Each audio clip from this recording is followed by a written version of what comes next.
Change the way you think, and your life will change forever. In 1869, a man who was 27 years old and had just finished from Harvard as a doctor of medicine was having a life crisis. Not only had he been through hard times before, but he also had to deal with illnesses and bouts of sadness during his 6 years of medical school. But this time, it was even worse. He thought about committing suicide for months. The young man was named William James. He went on to become the most famous psychologist in the United States and one of the founders of the school of Pragmatism. James got over his sadness on his own, and it took him 3 years to be clear. James wasn't just sad. McDermott, who edited William James's works, wrote about how bad his mental health was. James spent a lot of his life trying to figure out why he didn't kill himself at this time. James also had panic attacks and saw things that weren't there. He had been through the same painful things with his father years before him. Because of this, James thought that his illness was biological and that he couldn't get better. But in 1870, James had a big psychic breakthrough after reading a piece by the French psychologist Charles Renouvier. He wrote in his journal, "I think yesterday was a crisis in my life. I finished the first part of Remover's second essay and see no reason why his definition of free will, the sustaining of a thought, because I choose to, and I might have other thoughts, needs to be the definition of an illusion. At any rate, I will assume for the present until next year that it is not an illusion. My first act of free will shall be to believe in free will." This realization is at the core of James's idea that we have power over what we think, which means we can pick one thought over another. But James doesn't say that we have power over our minds. A lot of things go through our minds when we take the time to just sit and notice them for a while. The thoughts are just there, and we can't change them. We have free will, though, so we can choose which thoughts to focus on. This means that we can change the direction of awareness. This understanding is very important for our daily lives. It's the difference between saying, "I can't help but feel this way," and saying, "I choose to feel this way." This book is all about choosing. It takes work, but you can learn to keep your thinking in check and choose what you think. There is also a better way to control our thinking that can make our lives and jobs better. That is my main point in this book. For me, the most important thing in life is that you have control. Control over what you think. Your thoughts determine how your life turns out. We can do anything if we change the way we think. That one simple truth changes everything. Thoughts are very important, as many great thinkers have written. But Ralph Waldo Emerson, who was William James's uncle and a big inspiration to him, said it best. "You become what you think about all day long." I think that's true, but we need to understand that thoughts lead to deeds. This means that you can't change what you do without first changing what you think. Let's begin. Why do we need a book about how to think practically? Our brains are the most useful tools we have. They are more useful than any technology or instrument. The writer of Mastery said it best. If there is any instrument you must fall in love with and fetishize, it is the human brain, the most miraculous, inspiring information processing tool devised in the known universe, with complexity we can't even begin to fathom, and with dimensional powers that far outstrip any piece of technology in sophistication and usefulness. There is one problem, though. We don't know how to use this great tool that we were born with. We're not very realistic, and even though we think we're smart, studies show us to be anything but. Dan Ariely, author of Predictably Irrational, says this about our decisions. We usually think of ourselves as sitting in the driver's seat with ultimate control over the decisions we make and the direction our life takes.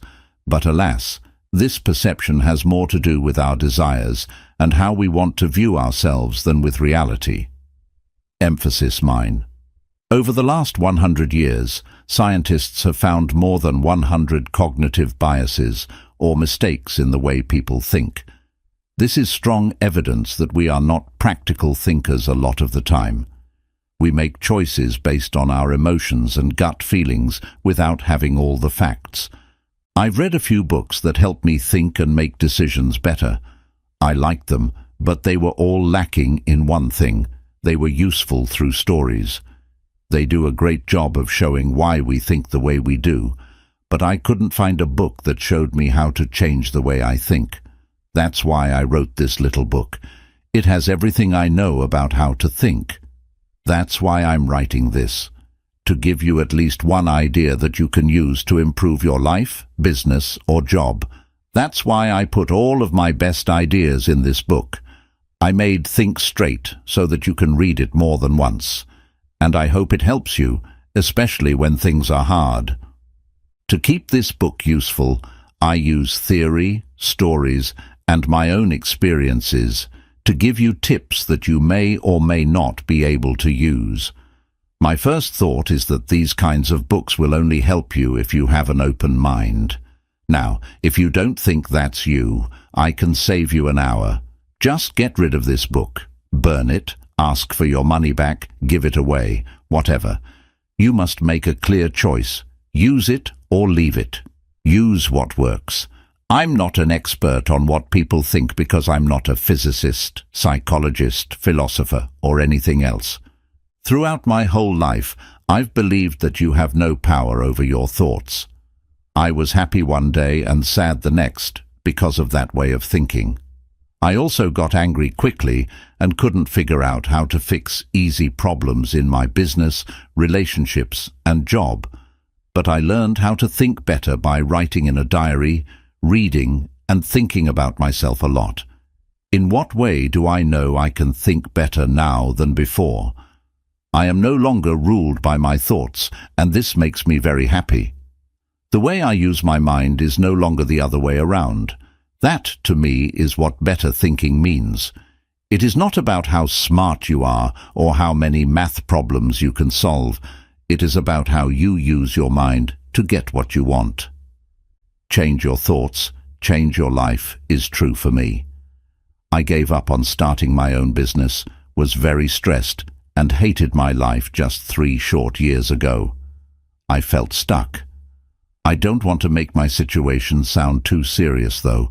I think we've all been there, and if you haven't felt stuck in your life yet, you will. It's a normal part of modern life.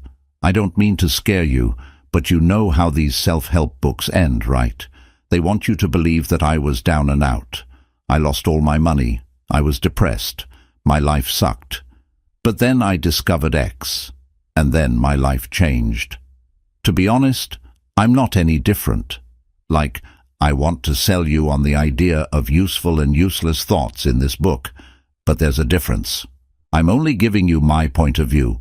You choose what to do with it. The famous quote from realist and founder of functional psychology, John Dewey, is, "The true is that which works." But that doesn't mean we should believe everything we read or hear. That would be crazy. We need to stay grounded, look at the facts, listen to other people, and only then come to useful decisions. If we want to always think straight, we need to work at it. I compare the mind to a body that needs regular exercise to stay strong. To keep your mind sharp, you can learn new things. I thought that learning stopped when school did, though. For some, that's the end of high school. For others, it's the end of college or graduate school. We pick up new skills, ideas, and theories at school that change how we think and act in the world, but once we have a way of thinking, we don't change it very often. We like having the same thoughts because they make us feel comfortable. We know that new things are scary, so we do everything we can to stay away from them. We're creatures of habit who would rather let our minds rest than work hard at something. The phrase, "I need to relax and watch something on Netflix," is used by a lot of people these days. I've also said it. That makes me think, why do we need to rest from the work tasks we do over and over again, thought processes that we are used to? When we're not under a lot of stress, Like when we have an exam or test to take, we don't really push our minds. We might ask, what's the point? But the point is to train your mind, just like you train your body to stay healthy. Why not work out your mind the same way you work out your body? You don't go to the gym for 4 years and then stop going for good. Also, your mind is the most important thing you have, and you need to train it to use it correctly. Epictetus, a Stoic philosopher, said it best: "The life of wisdom is a life of reason." It is important to learn how to think clearly. Thinking clearly isn't something you can just do. You need to train yourself to do it. Epictetus said that we need to get good training because we don't know how to do it. My thoughts were all over the place for most of my life. I never even thought about thinking. This is how my thoughts would look if you asked me to draw them: a diagram that is all over the place. That mess you see up there is what my mind looked like on the inside. It was a mess of good, bad, sad, happy, and most of all, confused thoughts. I always asked myself, why can't my brain stop? Where's the pause button? Now that I think about it, I didn't know how to make the most of my beautiful brain. I went from Leeuwarden, the Netherlands, where I grew up, to London in 2014. It was a big change from where I lived before. The place I moved from had 100,000 people living in it. Now it has 7 million. Finding a place to live was especially hard. Things were tougher than I thought they would be. I learned from reading about it and talking to my new co-workers that it was almost impossible to find an apartment quickly without getting ripped off. I opted to rent a room instead, which was easier for 3 months. And I chose to explore different parts of London that were only an hour's ride on public transportation from where I worked. That was my plan, and at first, everything went well. After 2 months, I finally found a cheap, small one-bedroom flat in Oldfield, which is in the southwest of London. I had everything planned out. I got out of the room rental agreement and signed the one for the new place. My parents and brother came over from Holland to help. Since I didn't have much stuff, we could use their car to move it from the old place to the new one, which was only 10 minutes away. This seemed like the deal to me. After getting the key to the new place, I would just move in. I would give the old owner the keys back, take it easy, and watch Netflix. I thought I could do everything in one day as well. It looks like things didn't go as planned after all. My new landlord changed her mind at the last minute and no longer wanted to rent out her flat. This was something she told me the day before I planned to move. I suddenly didn't have a place to live, and my SUV was full of my stuff. I was really scared that night in my parents' hotel room. I had no idea what to do, and now I'm sitting here like a fool because I had nowhere to go and my stuff was in a van. I brought you guys over from Holland. For the rest of the day and evening, I kept blaming myself. You may be wondering, really. Yes, I do think that I may have been a little too extreme when I look back on this. Let's just say what happened. I was a little too emotional, right? That's why I chose this example. It shows how stupid my thought was. I thought about things so much that I lost track of what was going on. What was I thinking when I wasn't clear? Some trouble in the first world, let's go. As soon as I woke up the next morning, my parents and brother pushed me to stop feeling sad for myself and start looking for a way out. So I told myself, think straight. I knew I needed to get rid of the mess and make things clear. I felt the need to get right to the point. I saw this on the left, a bunch of thoughts that don't help, like worry, stress, pain, confusion, and not knowing what to do. On the right, a single thought that does help. I wanted to start making tools out of my mind. It was important for me to find a quick answer for my London story. From there it was easy, as long as I could think straight. I reserved an Airbnb until I could find a new place to stay. We ended up staying in an Airbnb for a week. The owner changed her mind again, and agreed to let me rent the flat.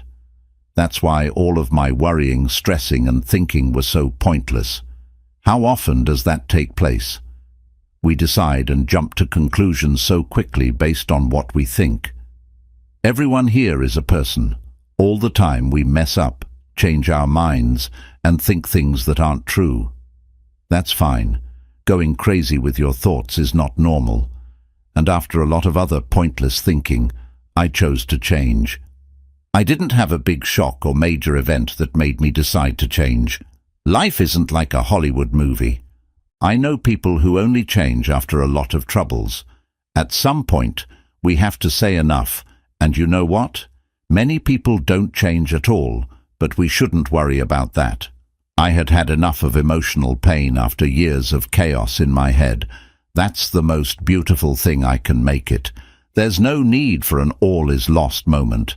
Those kinds of things don't happen very often. I began to change my thoughts about 2 years ago, and now I know how to get rid of the chaos in my mind and replace it with focus.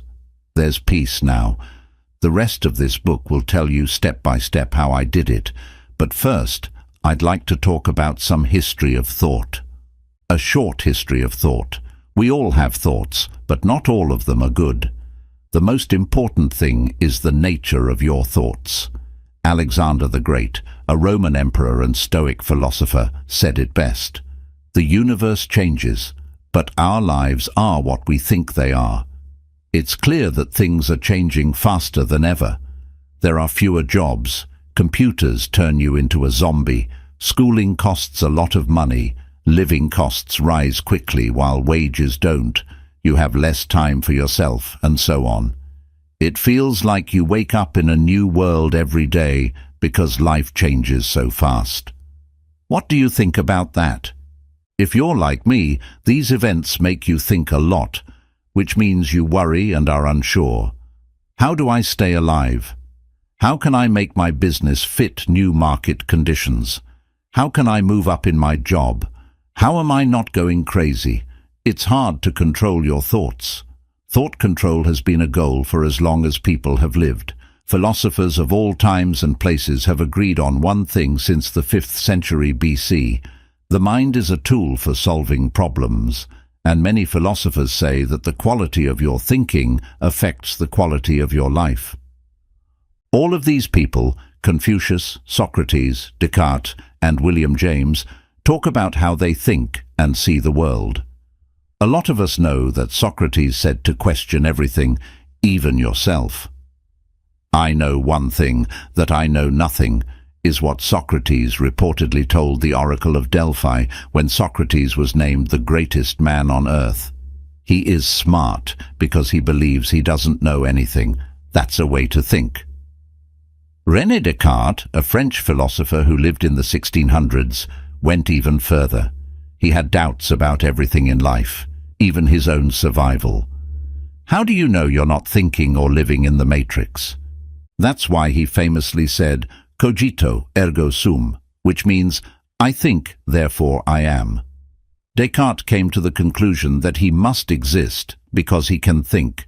You do exist, even if your thoughts are crazy, so why not make your life a little more useful, fun, practical, and light-hearted? Have you ever paid attention to your feelings or written them down? I want you to try it for a day. Sit down and write down what you're thinking right now, about every 2 hours. Don't be scared of yourself. A lot of the time, our thoughts don't make any sense. We're divided as a species. Descartes also looked over his own ideas and found a lot of problems with them. His main idea is that we should question where our beliefs come from, not the beliefs themselves, since most of them are based on how we or other people see things. How many of your ideas come from what other people have told you, or from how you feel or what you think at the moment? Being able to tell the difference between truth and lies is at the heart of thought. What is real? What is not true? A practical point of view is one way to look at that question. To quote William James, pragmatism is the attitude of looking away from first things like principles, categories, and supposed necessities, and towards last things like fruits, consequences, and facts. This means that thoughts should serve a purpose. If they don't, they're useless. This is called straight thinking. Pragmatism is a way of thinking, not a solution.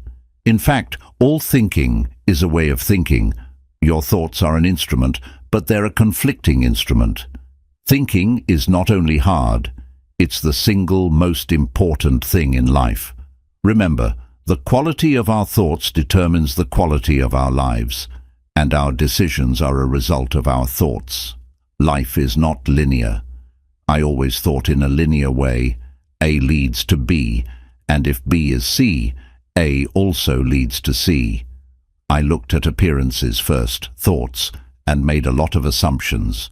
But my thoughts didn't serve a useful purpose. In fact, they served no purpose at all.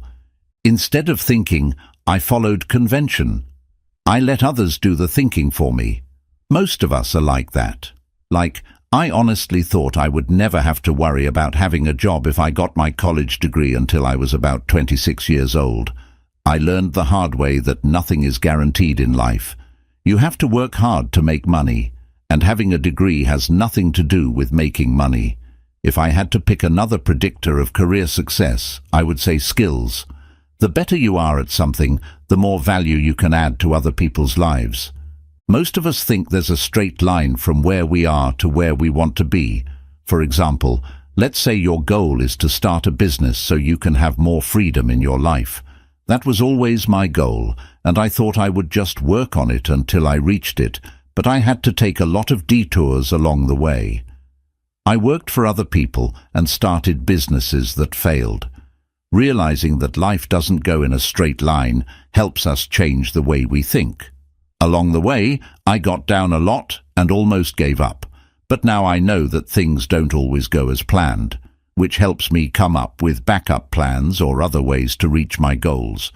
For example, when I lived in London and Amsterdam, one of my goals was to invest in real estate, but I didn't have enough money to get started. It was in my hometown that I found my first deal. Prices were low, I knew a lot of people, the population was growing, and the city put a lot of money into new businesses and education. 2 months after I decided to look elsewhere, I bought my first deal there.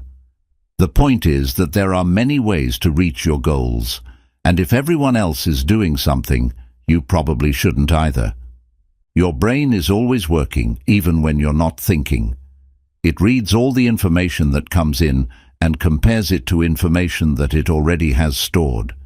It looks for similarities and differences between the pieces of information. This is how we think and how our brains help us come up with new ideas. The brain is made up of many small networks of neurons that connect to each other. I don't worry about how to directly use the information I learn. I feed my brain with information that interests me, and different kinds of information may be saved in different networks. But I don't mind if I connect the dots later. As Steve Jobs said, you can't connect the dots looking forward, you can only connect them looking backward, so you have to believe that the dots will connect in the future. If you want the dots to connect in the future, you have to make sure that you form them in your brain. You can only do this by learning, doing, making mistakes, reflecting, or anything else that feeds your brain with information. A heuristic is a strategy we derive from previous experience with a similar problem. One heuristic that everyone knows is trial and error, a strategy for finding answers to problems we face. It's also a way of thinking, but trial and error is not always the most practical strategy. If we relied on trial and error to build a career, we would probably die before achieving that goal. Life is too short for applying trial and error to everything. Another heuristic that's not practical is social proof. We often make decisions based on what others do or say, and my favorite heuristic is familiarity. It says that past behavior that led to good results is not a guarantee for future results.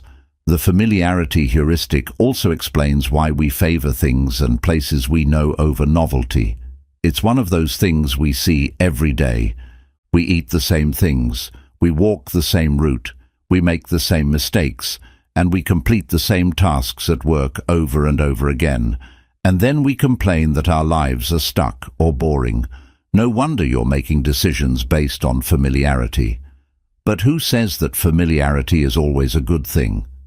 It's good for certainty, but to achieve a breakthrough, you need something different. Making decisions based on heuristic techniques might ease the cognitive load, but they are far from practical, and often heuristics lead to unsatisfying outcomes. If that's the case, take it as a sign that you must change something. Instead of relying on heuristics to filter information and make decisions, rely on the main idea of pragmatism. True is what works. But don't take it too literally. Taking drugs works for me is what a contentious friend told me after I shared this idea with him, and he's right. You can't take this idea too literally. But what can you take literally in life? Take the platitude, "Good things come to those who wait," for example. I don't have to explain that it doesn't mean you should sit at home and wait forever until good things happen. Look at the "true is what works" idea as a filter that you can apply to all the information that goes into your brain. When faced with decisions, I ask myself, will the outcome of a decision change the way I live? If you ask yourself that consistently, you'll find that you automatically filter out useless information and only make decisions that have an actual impact on the outcome of your life. You force yourself to use whatever works, what's useful, and what impacts your habits. For example, conventional thinking says that bigger cities also bring you bigger opportunities. I really thought that was true. That's even the main reason I moved to London. And yes, I did seize a big opportunity for me at the time, but I also had bigger responsibilities and problems. Also, I don't like big cities. I hate crowded places, dirty air, and unreasonably high costs of living. Clearly, living in a big city didn't work for me. That way of thinking had a negative impact on the way I lived. That's why I eventually moved back to Leeuwarden. It's quiet. I know a lot of people here. I can work less, make more, and I can drive anywhere in the city within 10 minutes. However, I also realize that for most people, my way of living doesn't work. They might find it boring or not exciting enough. So what works for you? Stop thinking. Thinking is difficult. I never knew how to stop. It's easy to stay inside your head for hours, especially when you're in bed at night. But I can confidently say that 99% of all my thoughts in the past have been useless. I didn't do anything with my thoughts most of the time. I didn't solve a problem, nor did I try to understand difficult ideas or concepts from books. I spent a lot of time in my head doing this. I called that thinking, but it was more like worrying, stressing, freaking out. Call it whatever you want. I call it a preoccupied mind. And with what? And the list goes on. I wonder what my boss thinks. What happens if I screw up and lose my job? I think he doesn't care about me. I just keep failing. Does she love me? Why does my life suck? Why is my life awesome and other people's lives are not? I don't care about my job. Is there something wrong with me? I can't finish anything. What's wrong with me? I want to quit. I just have one question for you. What's the practical use of the above thoughts? Yes, I'm waiting. Still no answer? Exactly. Those types of thoughts are not helping us, but we all have them. So how do you get rid of them? Well, I've learned that you can't get rid of them. Remember, we can't control our consciousness. We can only control what thoughts we follow through on. You only have to be aware of your thoughts, acknowledge them, but never blame yourself or say, "Why do I have these thoughts?" No one has the answer to that. It's better to be aware of your thoughts and decide what you will ignore and what you will give importance to. For example, the thought of quitting whatever I'm doing in my life has been on my mind as long as I can remember. When I was in high school, I wanted to quit and just find a job. When I played basketball, I wanted to quit and later did quit. I can go on and on until I reach the present. No matter how much I love what I do, the thought of quitting and just walking away shows up in my mind at least 3 or 4 times a month. In the past, those thoughts cost me many nights of sleep. About 2 years ago, I had enough. I wanted to quit thinking, so I started becoming aware of my thoughts. Instead of always acting on every single thought I had, I would say to myself, "You don't control me," like a weirdo, but it works. I'm much calmer and happier because of it. When I want to quit, I still listen to it because sometimes it is a sign, but more often it's just fear, and I refuse to surrender to it, and neither should you. Inside your control versus outside your control. If you want to have useful thoughts, here's a rule of thumb. Only think about things you can control. That automatically eliminates about 99% of your thoughts, because there's very little you can control in life. Only focus on what you control, things like your desires, actions, words, and intentions. What's a useless thought? Anything out of your control and without a useful purpose. Do you ever think about the past? That's the perfect example of a random thought that lacks a purpose, unless you're reflecting on a past decision or mistake you made. In the case of reflection, you're doing something useful, but other than that, every thought about the past serves no purpose. From that point of view, it's useless. Ever fantasize about the future? That's also useless. I've discovered 2 main types of useful thoughts. 1. Thinking about how you can solve problems. A problem is just an unanswered question. Put your brain to use and think about how you can solve problems. There are a lot of those on this earth. 2. Understanding knowledge. That means this. Try to internalize knowledge and think about how you can use that knowledge to improve your life, career, work, relationships, etc. That's it. You can ignore every other thought. If you're constantly thinking without a useful purpose, it's because you haven't trained your mind yet. You have to get out of your head. If not, you'll go mental. Everyone will, no exception. Ask yourself, is that worth it? Do you really want to waste your time, energy, and life on useless thinking? You and I both know the answer to that. Commit to stop thinking about useless things. Start taking control of your mind. All that worrying about the past and the future is not going to help you. It never did, and it never will. Don't trust your mind. Have you ever made a decision that seemed illogical looking back? We're very illogical beings. Every person creates their own social reality. The way you view the world is completely subjective because we all have cognitive biases. The concept of cognitive biases was introduced in 1972 by 2 psychologists, Amos Tversky and Daniel Kahneman. A cognitive bias is a systematic thinking error that impacts judgments and, therefore, our decisions. My favorite cognitive bias is the attentional bias. It's scientific evidence for the idea that your life is a result of your thoughts. The attentional bias states that our perceptions are affected by our thoughts, and naturally, our perceptions determine our actions and decisions, which make up our lives. If you have negative thoughts, you also have a negative perception of life. That's what it says. The confirmation bias is one of the most well-known cognitive biases. It describes how we act when we want to confirm our beliefs. If you believe in something, you will work hard to find information, clues, and signs to back that up. In other words, you do everything to prove you're not wrong. You don't look at facts. You look at your beliefs. This is what all cognitive biases do. Because of this, writing it comes down to this. Don't base your decisions on your beliefs, obvious logic, or even sense. Scientists are human, which means they have cognitive biases, and they're known for finding evidence to support their own ideas. If you want to make better decisions, you don't need more information.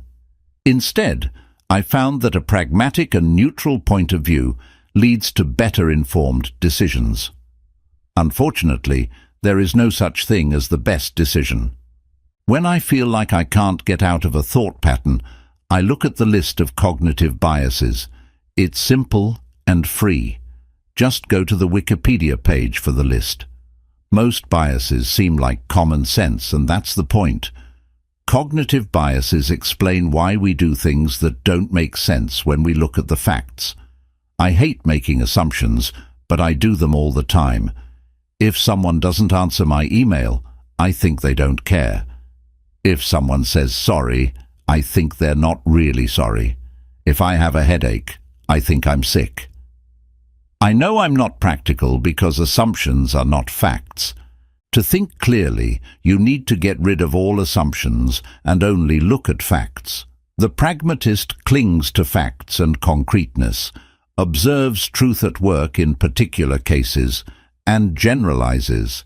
To keep things simple, let's look at two ways to decide, one based on facts and one based on assumptions. Does your product solve a problem, or do you think it does? Can you raise money for your startup, or do you think you will?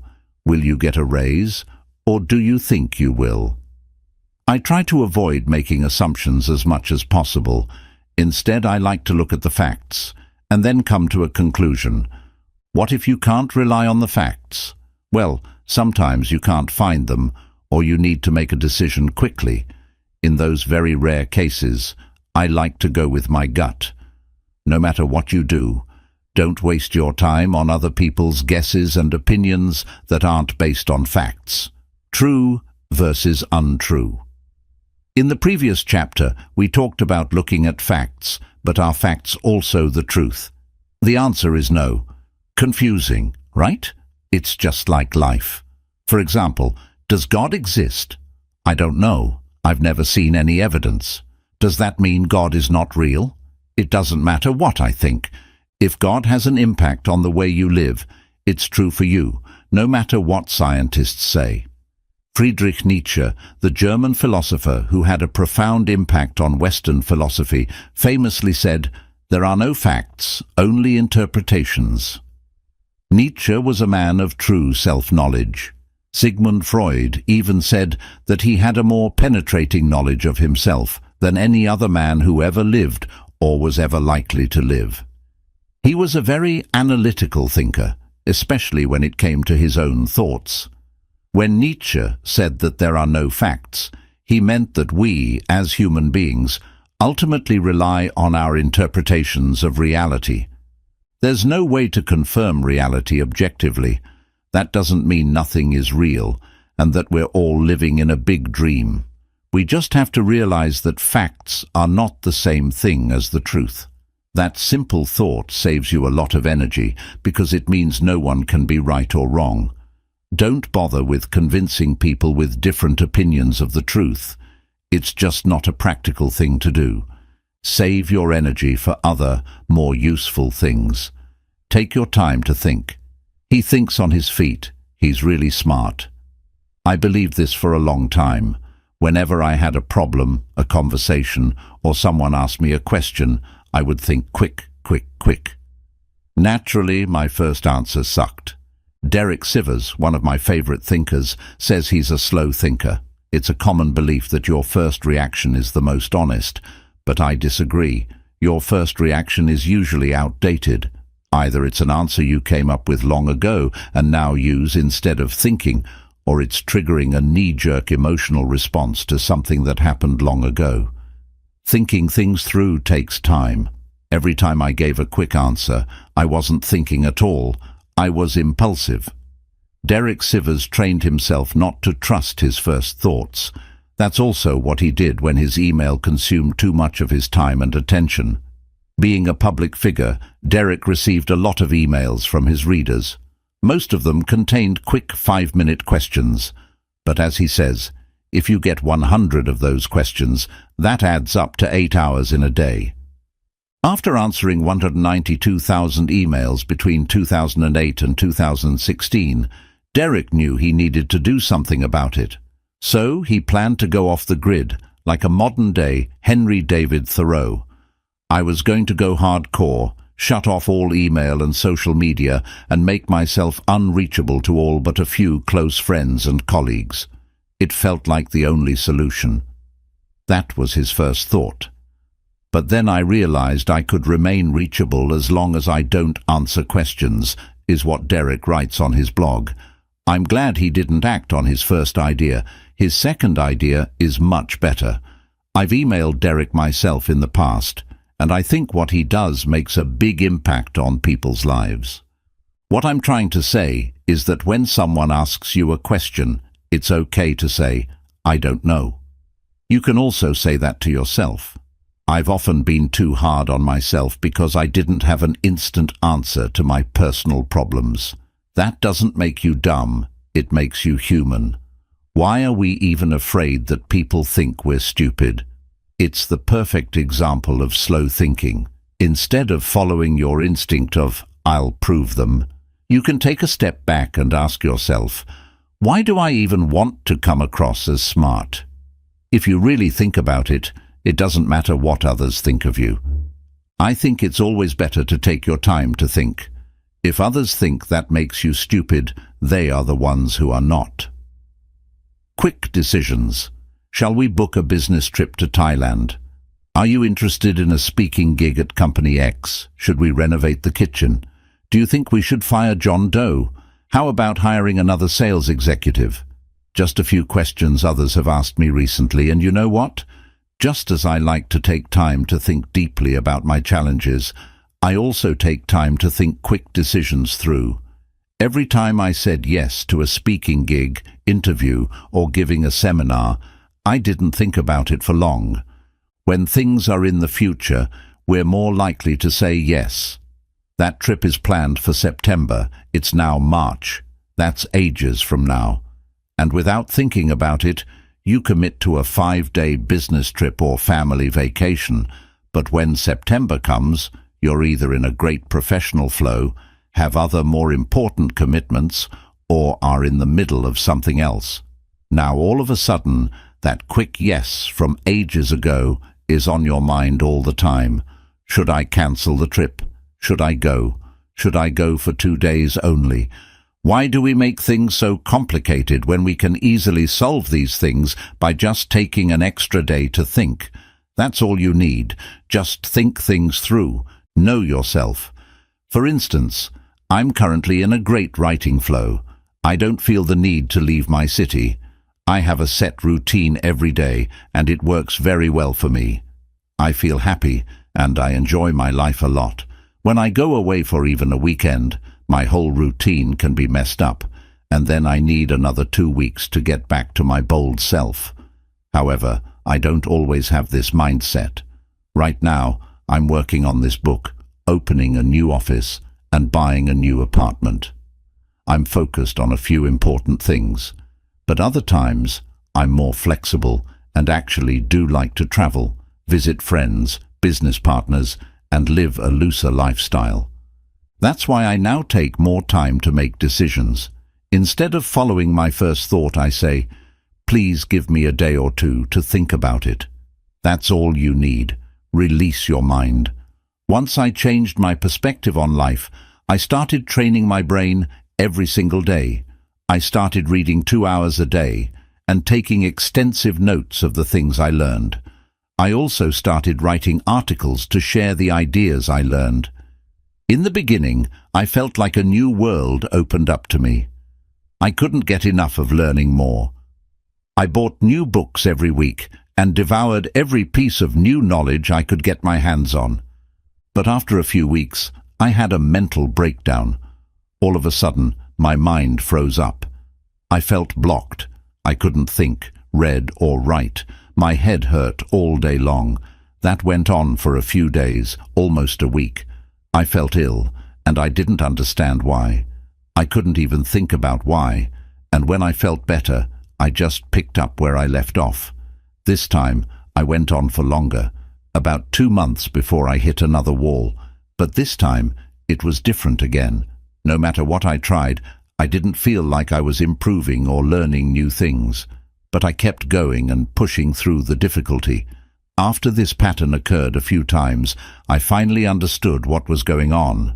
Training your mind happens in stages, and before you can move on to the next phase of your learning development, you have to get through a wall. I believe that both learning skills and developing yourself happen in stages. At the beginning of a new stage, things are easy to learn because everything is new. But the closer you get to the end of a stage, things get more difficult. In my case, I got headaches, but I wasn't near the end yet because, after a short setback, I got back at it again.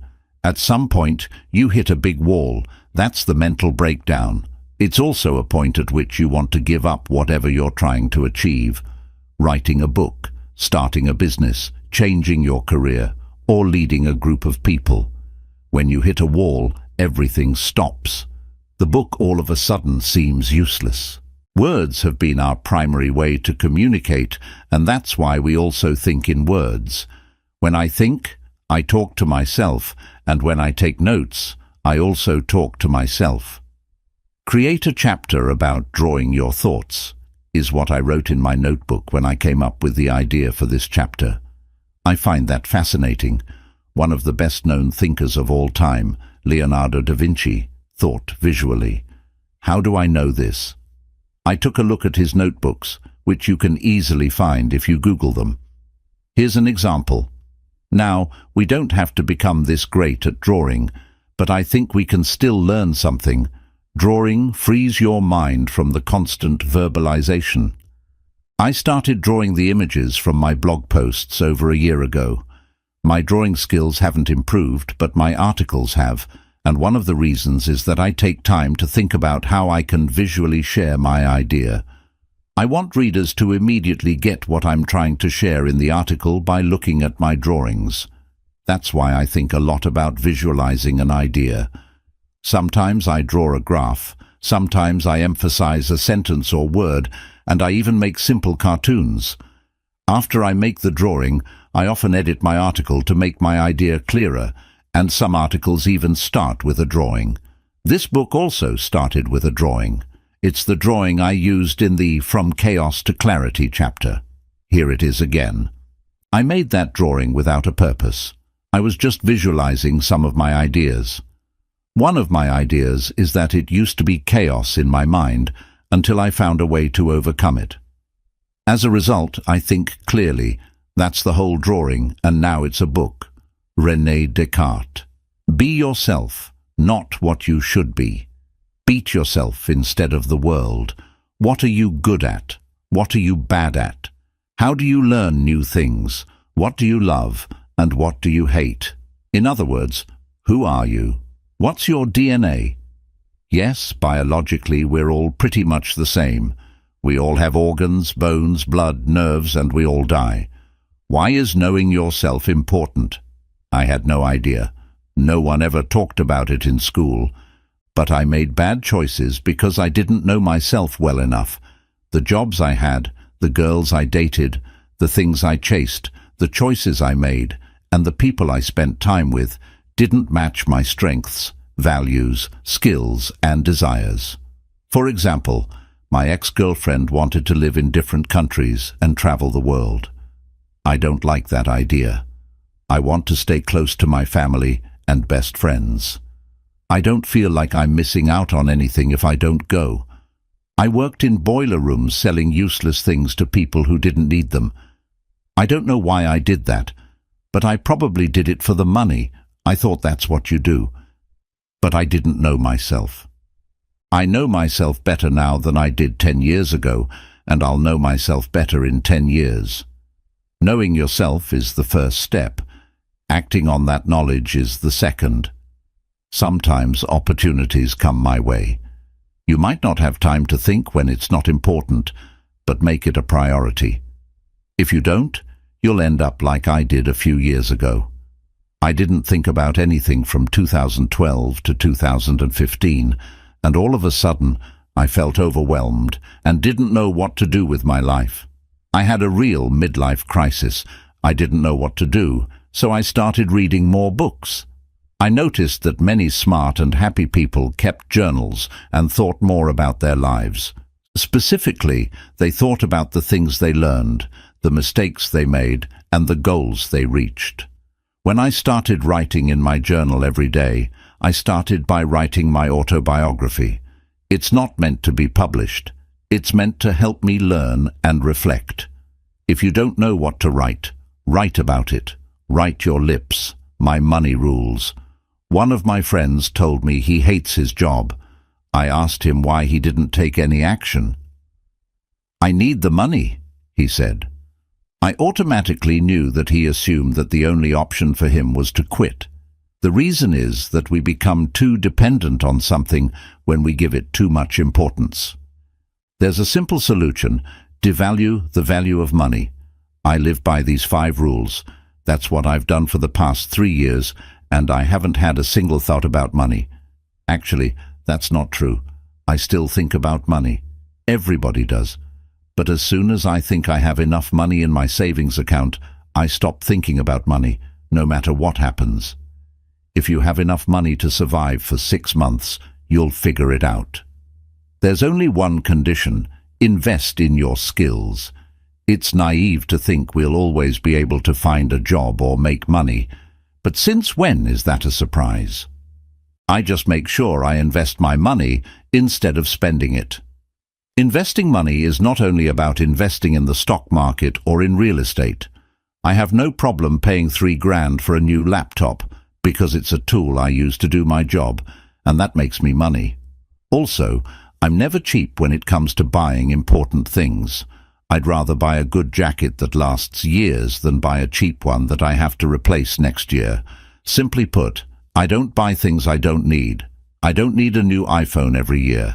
I also don't need $5,000 shoes. But that doesn't mean I own only one pair of shoes. I simply don't buy everything I like. Buying stuff in excess is not practical because I don't have enough space.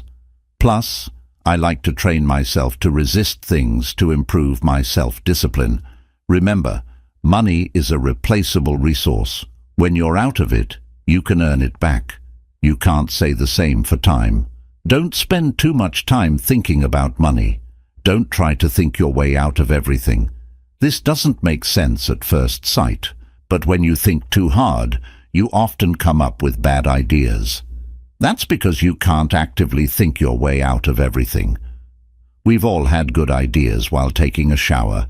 That's because we're not actively thinking. It's good to let your attention wander and stop thinking. This is also a part of controlling your mind. You have the ability to decide when you want to let go of your thoughts, similar to relaxing your muscles when you lay on the couch after a tough day. You can let loose of your thoughts. You can do that in many different ways. Some like to take a yoga class. Others prefer to meditate every day. The medium doesn't matter. I've learned that there are many ways to relax. However, only one thing is critical. You don't need anything to relax but yourself. You don't need yoga, exercise, meditation, music, scents, or whatever it is you think you need. Let go of everything. You can escape your outside world and go inside your mind to find peace. If you can't do that right now, train yourself. Become aware of your thoughts, observe them, and let them go. That's the whole process. You can do that any time, any place. You don't need a different scenery or class to do those things. Let go and relax, and do it as often as you think is necessary. You'll find that the moments you're not thinking are just as important as the times you are actively thinking. Be unconventional. I've grown to hate conventional thinking, not because I want to be different, but because conventional thinking gives you conventional results. I don't like that, and if you liked conventional results, you wouldn't be reading this book. Let's examine decision-making for a second. The most conventional method for decision-making is to create a pros and cons list. Benjamin Franklin is the first who documented this method. He wrote about it to his friend Joseph Priestley in a letter to him in 1772, And today, we create these lists all the time. What are the pros and cons of quitting my job, breaking up with my boyfriend, taking this job offer, buying a new car, starting a business? And then we take a sheet of paper, draw a line in the middle of it, and start listing the pros on the left and the cons on the right, or vice versa. Even though I like the simplicity of this method, I stopped using it after one of my friends recommended me to create one of these lists when my first relationship hit a rough patch.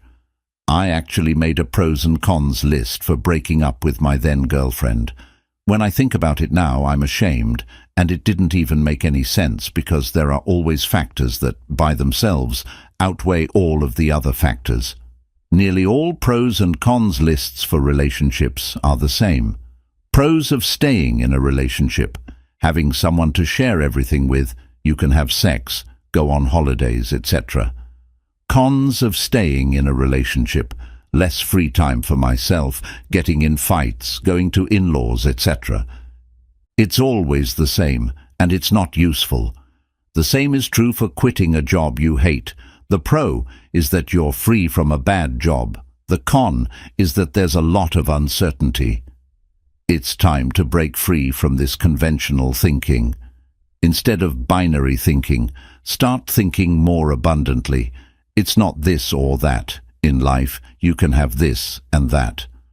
I always thought I had to either quit my business or take a job. Also, many of my friends think you should quit your job to start a business. Whoever said these things? When my business wasn't growing a few years ago, I just took a job at a large IT research firm. I did both things. I ran my business in the evenings and weekends, and sometimes during the day, and the rest of my time I did my work for the firm. Also, you can start a business while you still have a job. That's what I mean when I talk about thinking outside of the box. We always limit ourselves by narrow and conventional thinking. We always want to stay within a box. That's because we never take a step back to look at the larger picture. Take a look at the drawing below. If you're standing inside the maze, you'll probably start walking towards the middle, right? That's what you should do when you're in a maze. However, this maze is different. The prize is not in the middle, it's outside the maze. But you can only see the goal if you take a helicopter view. It's impossible to see the goal from within the maze. And yet that's how most of us live. We do things conventionally because that's how it's done. When you stop doing things the way they're done, you'll start doing things how you get it done. Don't ask why. I'm a fool with sending emails, especially when it comes to selecting the recipients. I always type the first letter of a name and hit enter.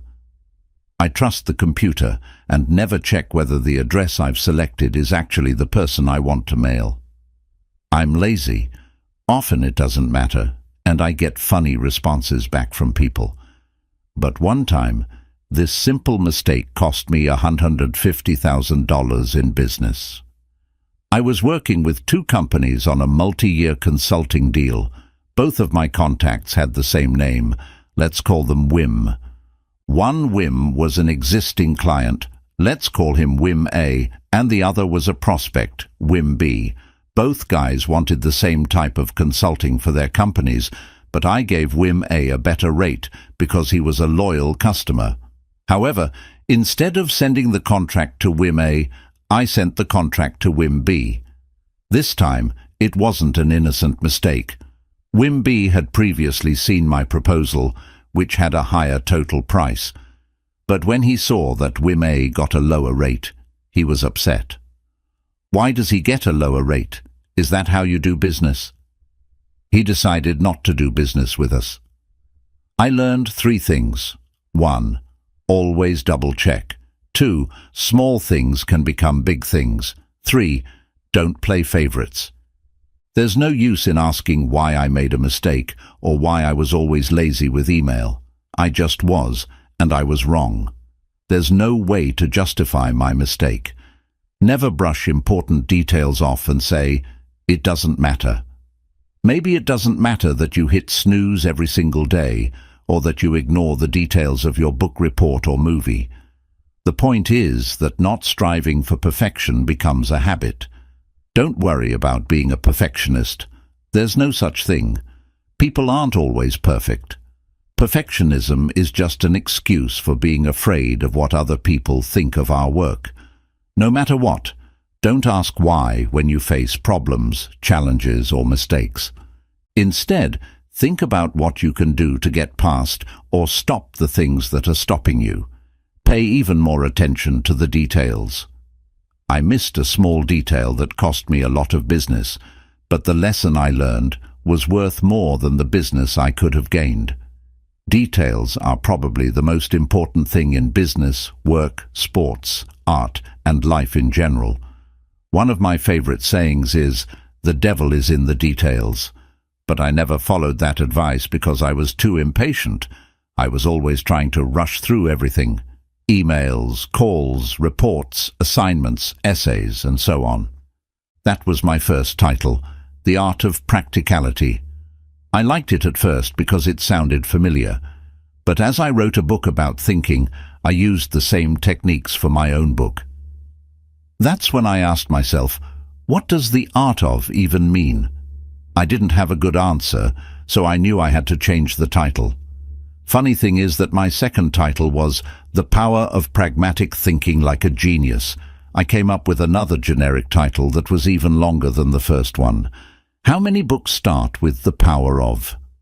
I searched for The Power of in 83,500 book titles on Goodreads. That's a lot of books with those words in the title or subtitle. I learned that when you write a book, you need to make it stand out.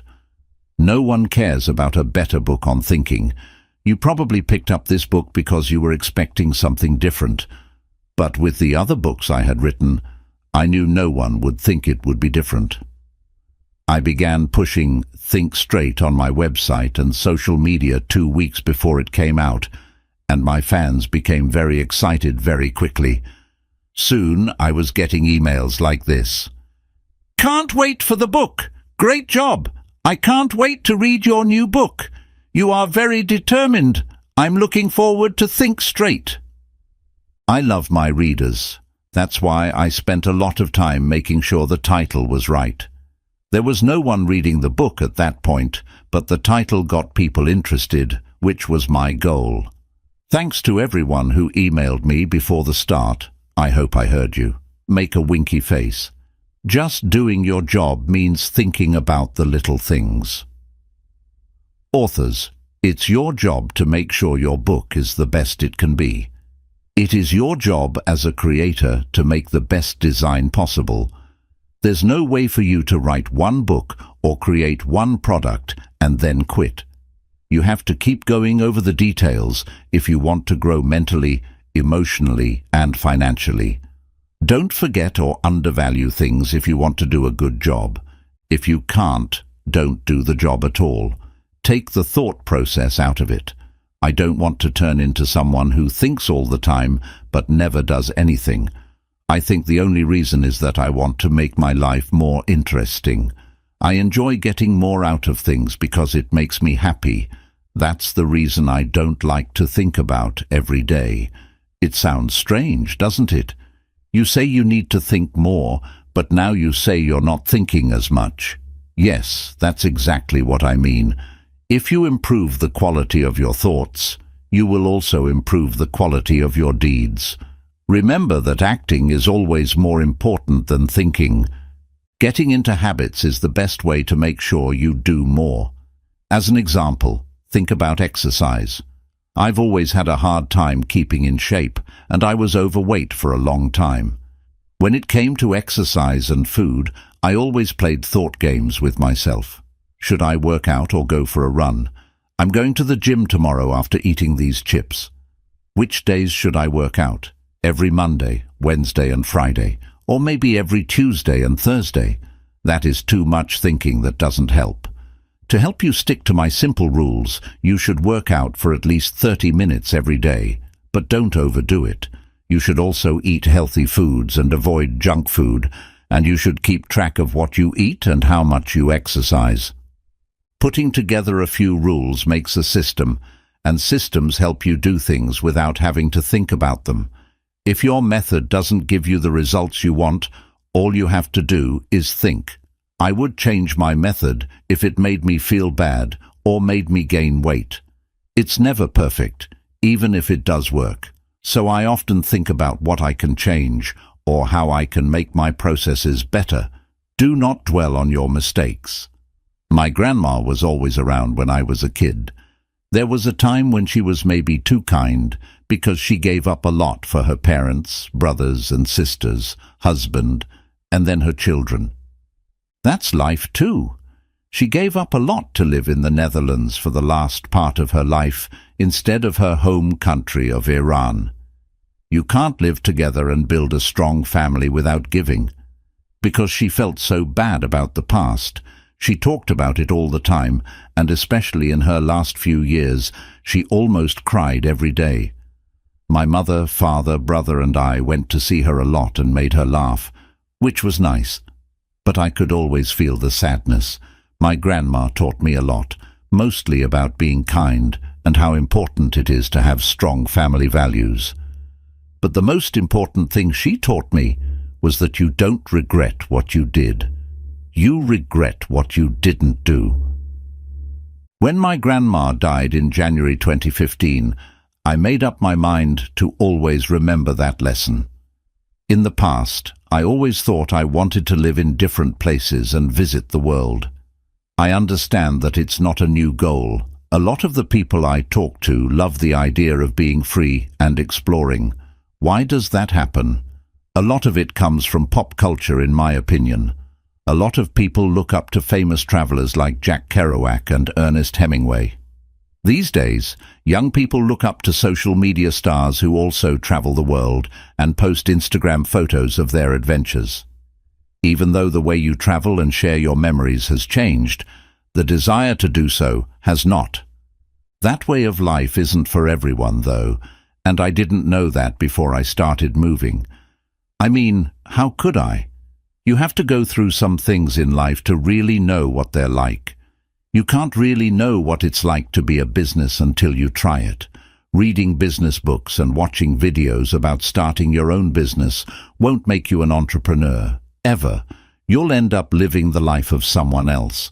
I would rather eat rice and beans and do the things I love than work at a job that makes me unhappy but pays well.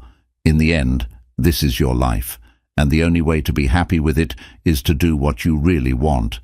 Just make sure you have clear thoughts so that you act on them. Don't look back. I don't think about my past very often. By day, I don't think about the past. I don't watch old movies all day. I'm so caught up in the present that I don't even think about taking shots. I think that most people live their lives in the past tense, which makes me sad sometimes. So they don't enjoy the moment. They take a picture of it with their phone. I'd rather be present all the time than live life through a screen. I'll be honest and say that I'm not always fully present, but I'm trying to live in the present, and I know I'm doing a good job because I never want to go back and remember the past. I'm having too much fun right now. That doesn't mean I never take a picture of my family. I just don't take a lot of pictures that I'll never look at again.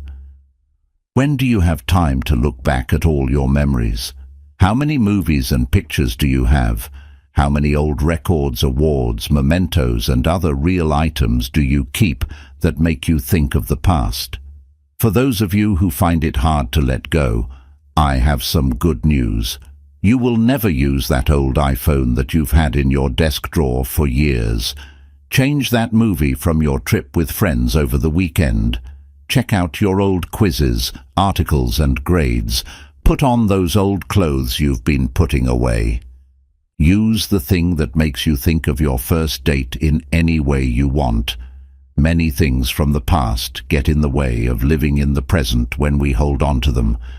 I can think of no good reason to look back other than to learn. If you look at your past, you can learn a lot. That's why I like writing in a book.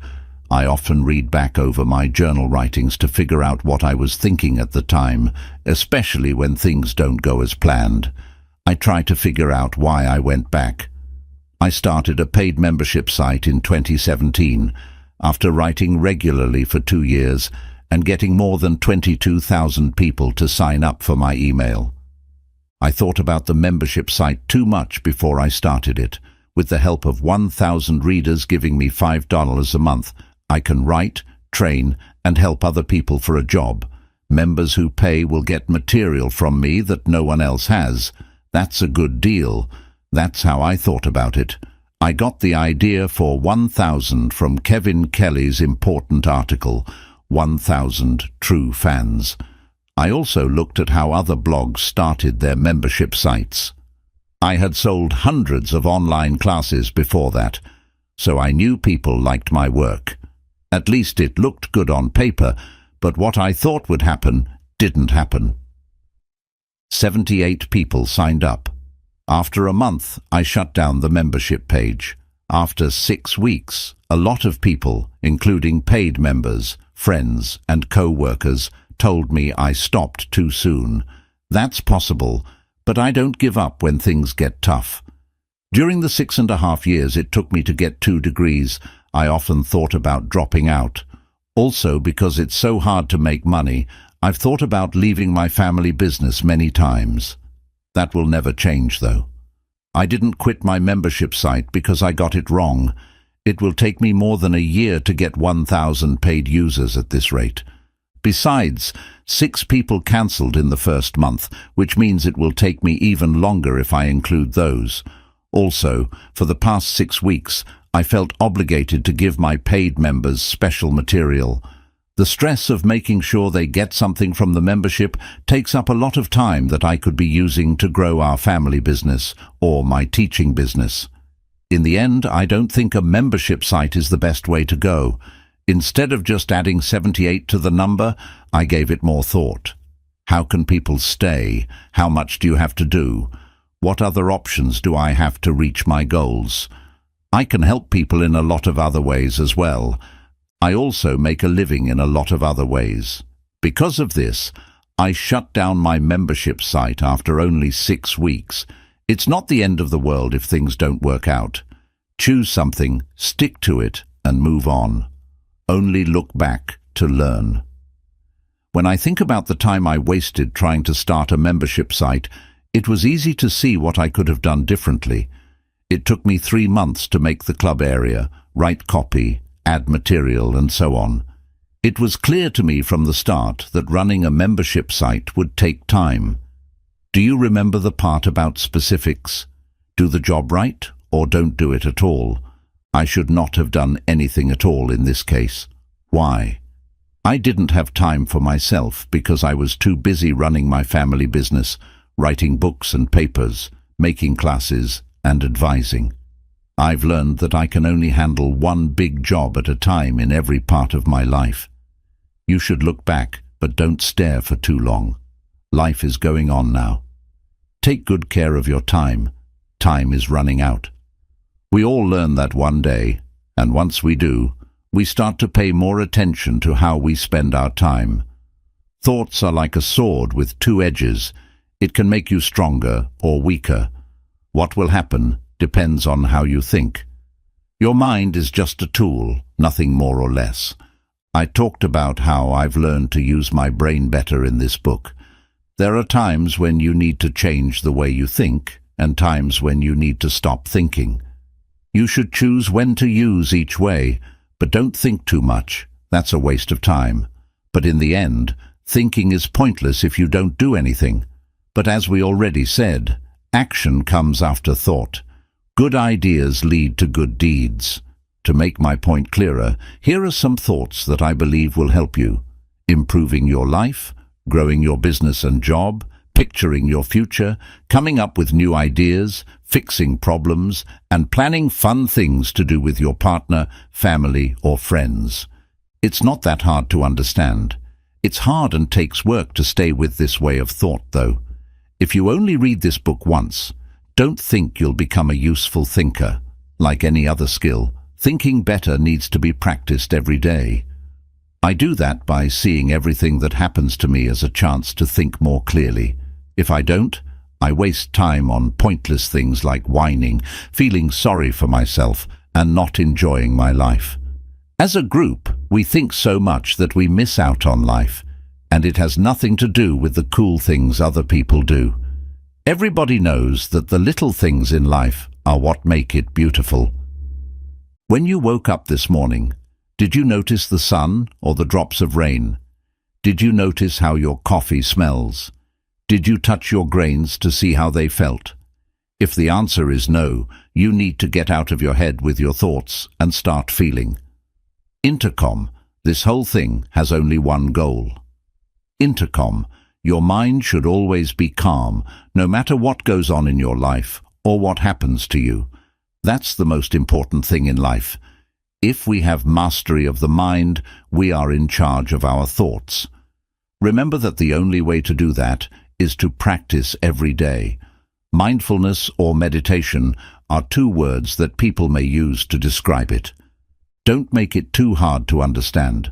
No matter what you call it, finding intercom, you don't have to pay $110,000 for a school to learn how to calm down.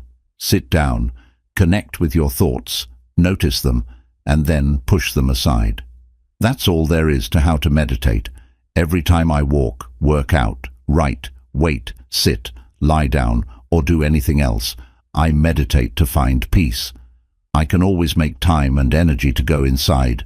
I'm ready to go. That's important to understand. That's right. You don't need a yoga mat, music, or a guide to learn how to control your thoughts. I've said it before, but it's that important. Anytime you want to calm down, you can go inside yourself. You don't need a drink, a vacation, or new shoes either. How do I understand this? What I think I control. What it does is up to me. You can too.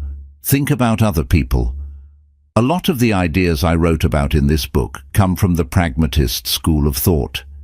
If you look up pragmatism, you'll probably find that Charles Sanders Peirce, who used to teach at Johns Hopkins University, started the trend. But if you read more about the philosophy's history, you'll find that William James was the one who named Peirce as its father in 1898. Some people thought highly of Charles Sanders Peirce as an intellectual in the 1880s, but by the end of the 1800s he had lost favor.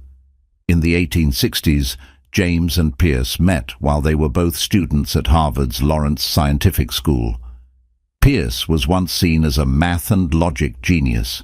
He later became a professor at Johns Hopkins University, but he was fired in 1884 because of a scandal involving his second marriage. It's a really sad story. In 1875, Peirce's first wife left him not long after he started seeing another woman while he was still formally married. But after 8 years, his split was final. He lived with a woman he wasn't married to during those 8 years. He was fired after Simon Newcomb, who worked with Peirce, apparently told on him. This caused a public scandal. Peirce was sad that he never found work in academia again, and he was poor for many years. He even slept and lived on the streets of New York City for years after he was fired. William James, an old friend, was the only one who helped him. After getting over his sadness in 1870, James began to write a body of work that is still important today. James earned a Harvard professorship and fame in the academic world after writing Principles of Psychology, a book that came out in 1890 after 12 years of work. Unlike his friend, James's career had been going up for years. Then, out of the blue in 1898, he gave the idea of pragmatism to the long-forgotten Charles Sanders Peirce in a talk called Philosophical Conceptions and Practical Results. Pragmatism means that ideas should be judged by how useful they are in real life.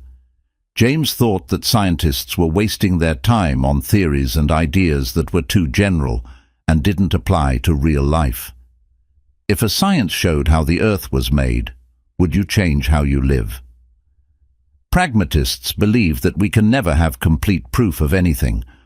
Lou Menand, who wrote Pragmatism, a Reader, says this about this idea. Every choice we make is based on what we think the world will do or be today. No matter what people think about practicality, one thing is certain. Giving Pierce credit for the idea was a good thing that James did, and that's what makes James so great.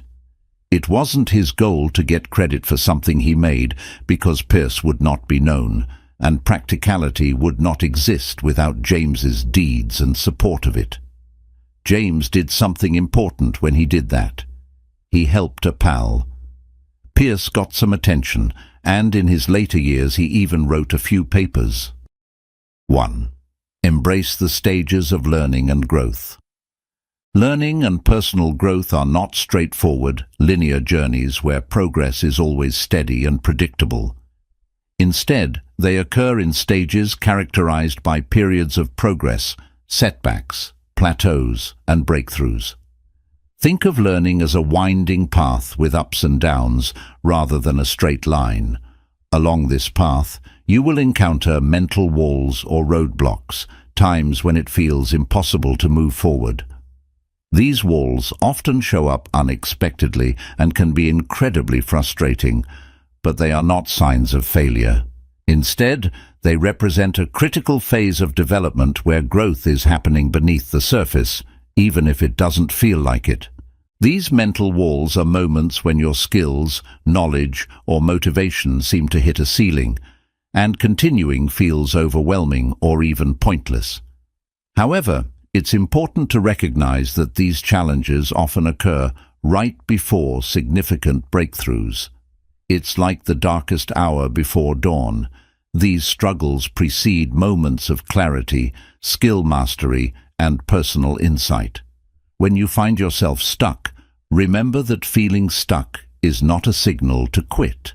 It's a natural and essential part of the learning process.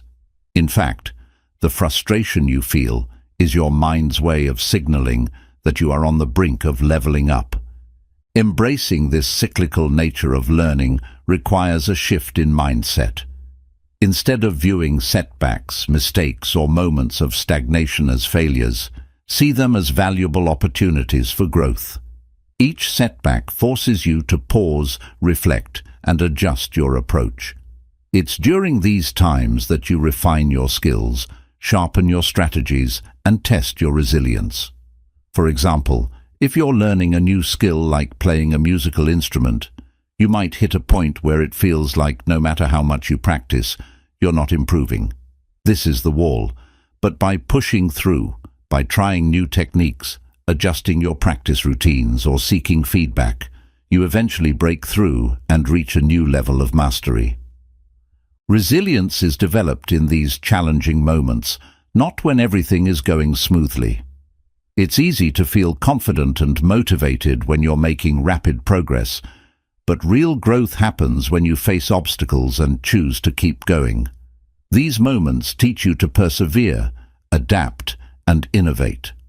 For instance, an entrepreneur might face repeated business failures, each time feeling like the end of the road. But by analyzing what went wrong, pivoting, and applying lessons learned, they can eventually find a successful formula. This adaptability is what sets successful people apart. They don't see obstacles as permanent roadblocks, but as stepping stones on their path. When you hit a wall, it's natural to doubt yourself. You might feel like you're not good enough, smart enough, or talented enough. You might question your choices and think about giving up entirely. This is especially true for endeavors that require sustained effort and long-term commitment, like writing a book, starting a business, or changing careers. These pursuits are not easy, and they often test your patience, endurance, and willpower. The walls you encounter are often more psychological than physical. They are mental barriers that reflect your fears, doubts, and insecurities. Recognizing this is crucial because it shifts the focus from feeling defeated to understanding that the struggle is part of the process. The discomfort you feel during these times is your mind and body's way of recalibrating, adjusting to handle more complex tasks and responsibilities.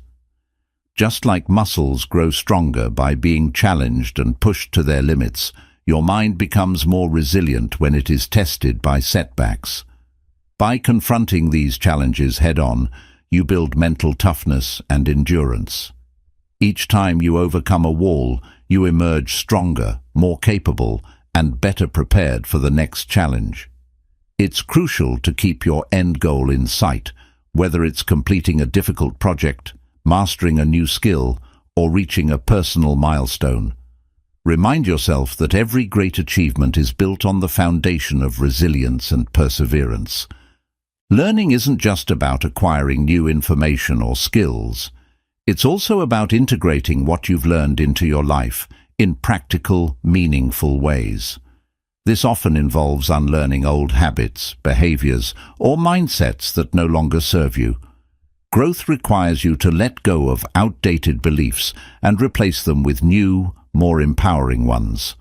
For example, if you've always believed that you're not good at math, but you're trying to learn data analysis for your job, you'll need to unlearn that limiting belief and replace it with a growth mindset. Recognize that your abilities are not fixed. They can expand with effort, practice, and the right strategies. 2. Know yourself deeply. Understanding who you are at your core is one of the most powerful tools for personal growth and fulfillment. Knowing yourself deeply means having a clear understanding of your strengths, weaknesses, values, beliefs, passions, and fears. This self-awareness serves as the foundation upon which all your decisions, relationships, and actions are built. Without it, you risk living a life that feels inauthentic, unfulfilling, or disconnected from your true self. Instead of following a path that reflects your unique desires and abilities, you may find yourself adhering to societal expectations or the opinions of others, leading to dissatisfaction and missed opportunities. Self-awareness is not something you achieve overnight. It's a continuous journey of introspection, reflection, and personal discovery. It involves regularly checking in with yourself to understand how you feel, why you feel that way, and what truly motivates you. Start by asking yourself fundamental questions. What are your core values? What activities make you lose track of time because you enjoy them so much? What types of situations make you feel drained or energized? These questions help you identify patterns in your behavior and preferences, giving you a clearer picture of who you are. One of the most powerful ways to deepen your self-awareness is through journaling. Writing down your thoughts, feelings, and experiences allows you to process your emotions and understand your inner world better. Journaling is a private, safe space where you can be honest with yourself without fear of judgment. It can be as simple as jotting down what happened during your day and how it made you feel, or as complex as exploring deep-seated fears and aspirations.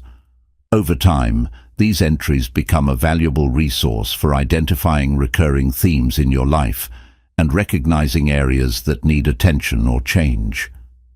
Another key aspect of knowing yourself is understanding your strengths and weaknesses.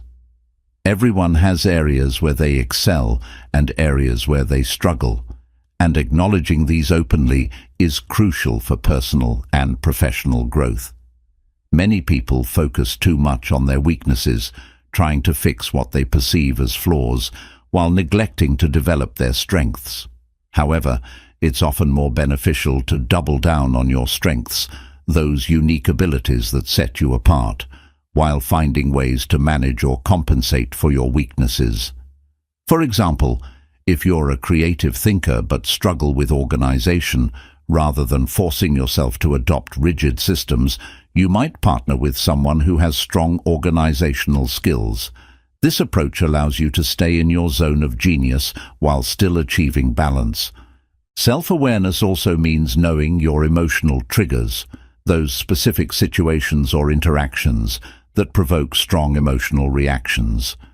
Understanding your triggers allows you to anticipate and manage your responses, leading to healthier relationships and more measured decisions. For example, if you know that criticism tends to make you defensive, you can prepare yourself to respond more calmly when receiving feedback.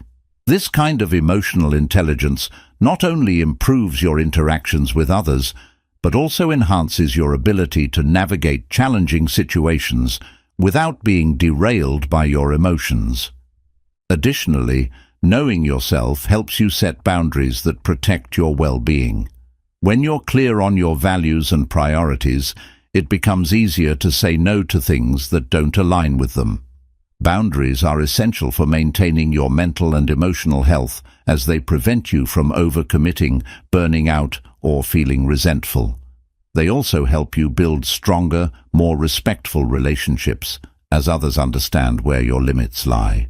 For instance, if you value your downtime but feel pressured to attend every social event, knowing yourself allows you to confidently decline invitations that don't serve your needs without guilt. Another critical component of self-awareness is recognizing and challenging your limiting beliefs, those deep-rooted thoughts that hold you back from reaching your full potential. Limiting beliefs often stem from past experiences, societal conditioning, or fear of failure. Common examples include thoughts like, "I'm not smart enough," "I'll never be successful," or "I'm too old to start something new." These beliefs can significantly impact your decisions and actions, often leading to self-sabotage or avoidance of opportunities.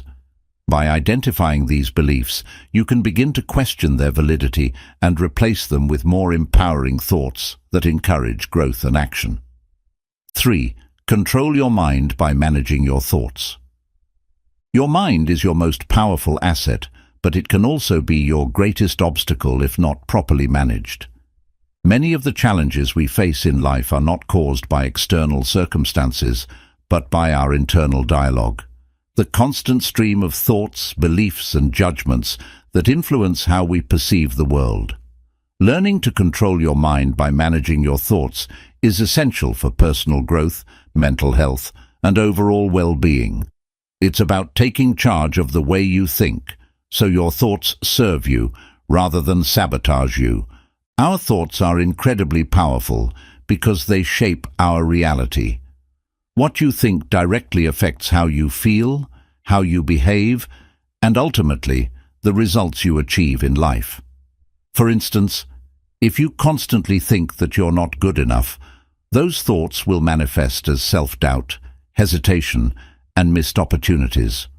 On the other hand, if you cultivate thoughts of confidence and capability, you're more likely to take bold actions that lead to success. The key is to become aware of your thought patterns and develop the ability to choose which thoughts to focus on and which to let go. One of the first steps in managing your thoughts is to practice mindfulness. Mindfulness is the act of being present and fully aware of your thoughts, emotions, and surroundings without judgment.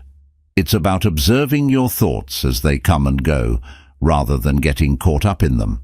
This practice helps you detach from your thoughts and see them for what they are, just thoughts, not facts. For example, if you think, "I'm going to fail this project," mindfulness allows you to recognize this thought without accepting it as truth. You can then question its validity and decide whether it's worth your attention.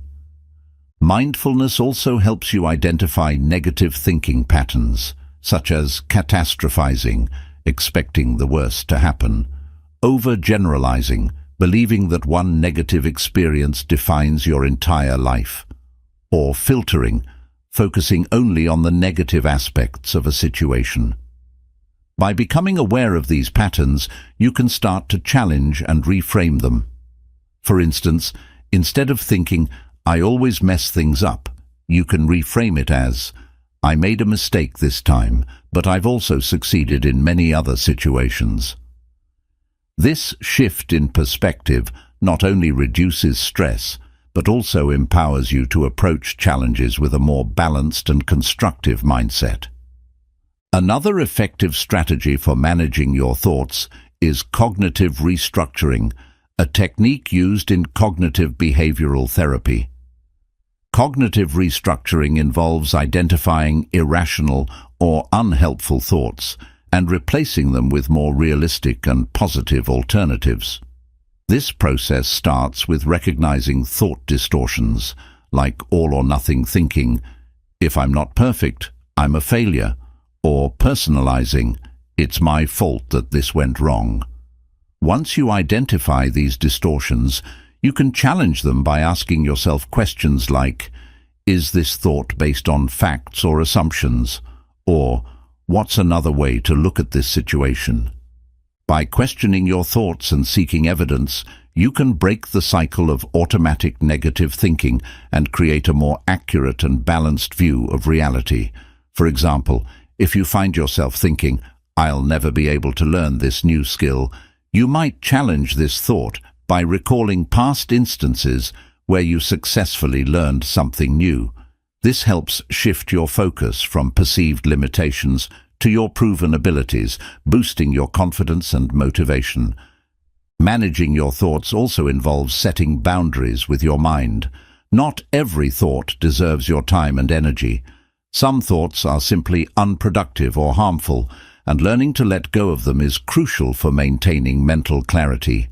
This doesn't mean suppressing your thoughts, as that often makes them stronger. Rather, it's about choosing not to engage with them.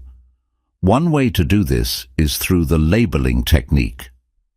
When a thought arises, simply label it without judgment. There's a worry, there's a self-doubt, or there's a negative assumption.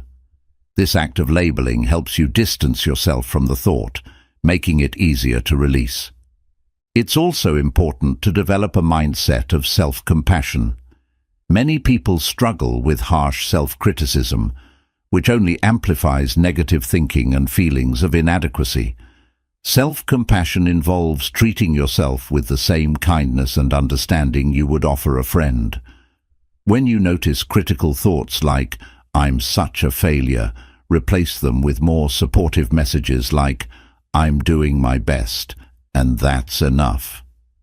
This gentle approach not only reduces stress, but also fosters a healthier relationship with yourself, making it easier to manage your thoughts in a positive way. 4.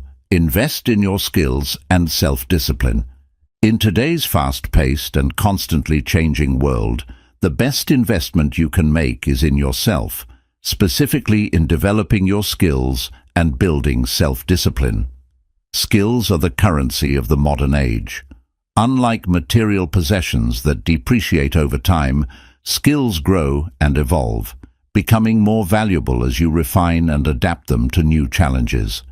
Whether you're looking to advance your career, start a business, or improve your personal life, investing in your skills gives you a competitive edge, a sense of security, and the flexibility to navigate an unpredictable future. Skills are not just about professional expertise. They encompass a wide range of abilities, including technical skills, interpersonal communication, problem-solving, critical thinking, and emotional intelligence. Each of these skills plays a vital role in your success and overall life satisfaction. For instance, learning to communicate effectively can improve your relationships, both personally and professionally, while mastering a technical skill can open doors to new career opportunities. By continuously developing your skills, you become more adaptable and resilient, capable of thriving in various situations. Investing in your skills starts with a commitment to lifelong learning. The world is constantly evolving, with new technologies, ideas, and ways of doing things emerging every day. To stay relevant, you must be willing to learn and grow continually. This doesn't mean you need to enroll in formal education or spend thousands on courses, though that can be beneficial. It's about cultivating a mindset of curiosity and openness to new experiences. Read books, take online courses, attend workshops, and seek out mentors who can guide you. Even informal learning, like watching educational videos or listening to podcasts, can expand your knowledge and introduce you to new ways of thinking. One key aspect of investing in your skills is recognizing the areas where you have natural strengths and building on them. While it's important to address weaknesses, doubling down on your strengths often yields the greatest returns. For example, if you have a talent for writing, investing time in honing this skill can lead to numerous opportunities, such as writing a book, starting a blog, or creating compelling content for businesses. Leveraging your strengths not only boosts your confidence, but also allows you to offer unique value in whatever field you choose. However, skill development isn't just about gaining new abilities. It's also about deepening existing ones. Mastery comes from repeated practice, refinement, and constant feedback. It's easy to get discouraged when you don't see immediate results, but mastery requires patience and perseverance. Think of skill building like going to the gym. You don't see significant changes overnight, but with consistent effort, the results start to show. The same applies to any skill you're developing. Set aside time each day or week to practice, learn, and improve, even if progress seems slow. Over time, these small, consistent efforts compound into significant growth. Self-discipline is the backbone of skill development. It's the force that keeps you going when motivation wanes, obstacles arise, or distractions beckon. Self-discipline involves setting clear goals, creating a structured plan, and following through on your commitments, even when you don't feel like it. It's the ability to prioritize long-term benefits over short-term comfort, making sacrifices today to reap the rewards tomorrow. Without self-discipline, even the best intentions can fall by the wayside, and the skills you want to develop remain underutilized or incomplete. To cultivate self-discipline, start by setting realistic and specific goals. Vague intentions like, "I want to learn to code" or "I want to get fit," lack the clarity needed to drive consistent action. Instead, break your goals down into smaller, actionable steps. For example, "I will complete a 30-minute coding lesson every day," or "I will work out for 20 minutes each morning." These smaller steps make the larger goal feel more manageable and provide a clear path forward. Each time you complete a step, you build momentum, which fuels further action. Another effective strategy for building self-discipline is to create routines and habits that support your goals.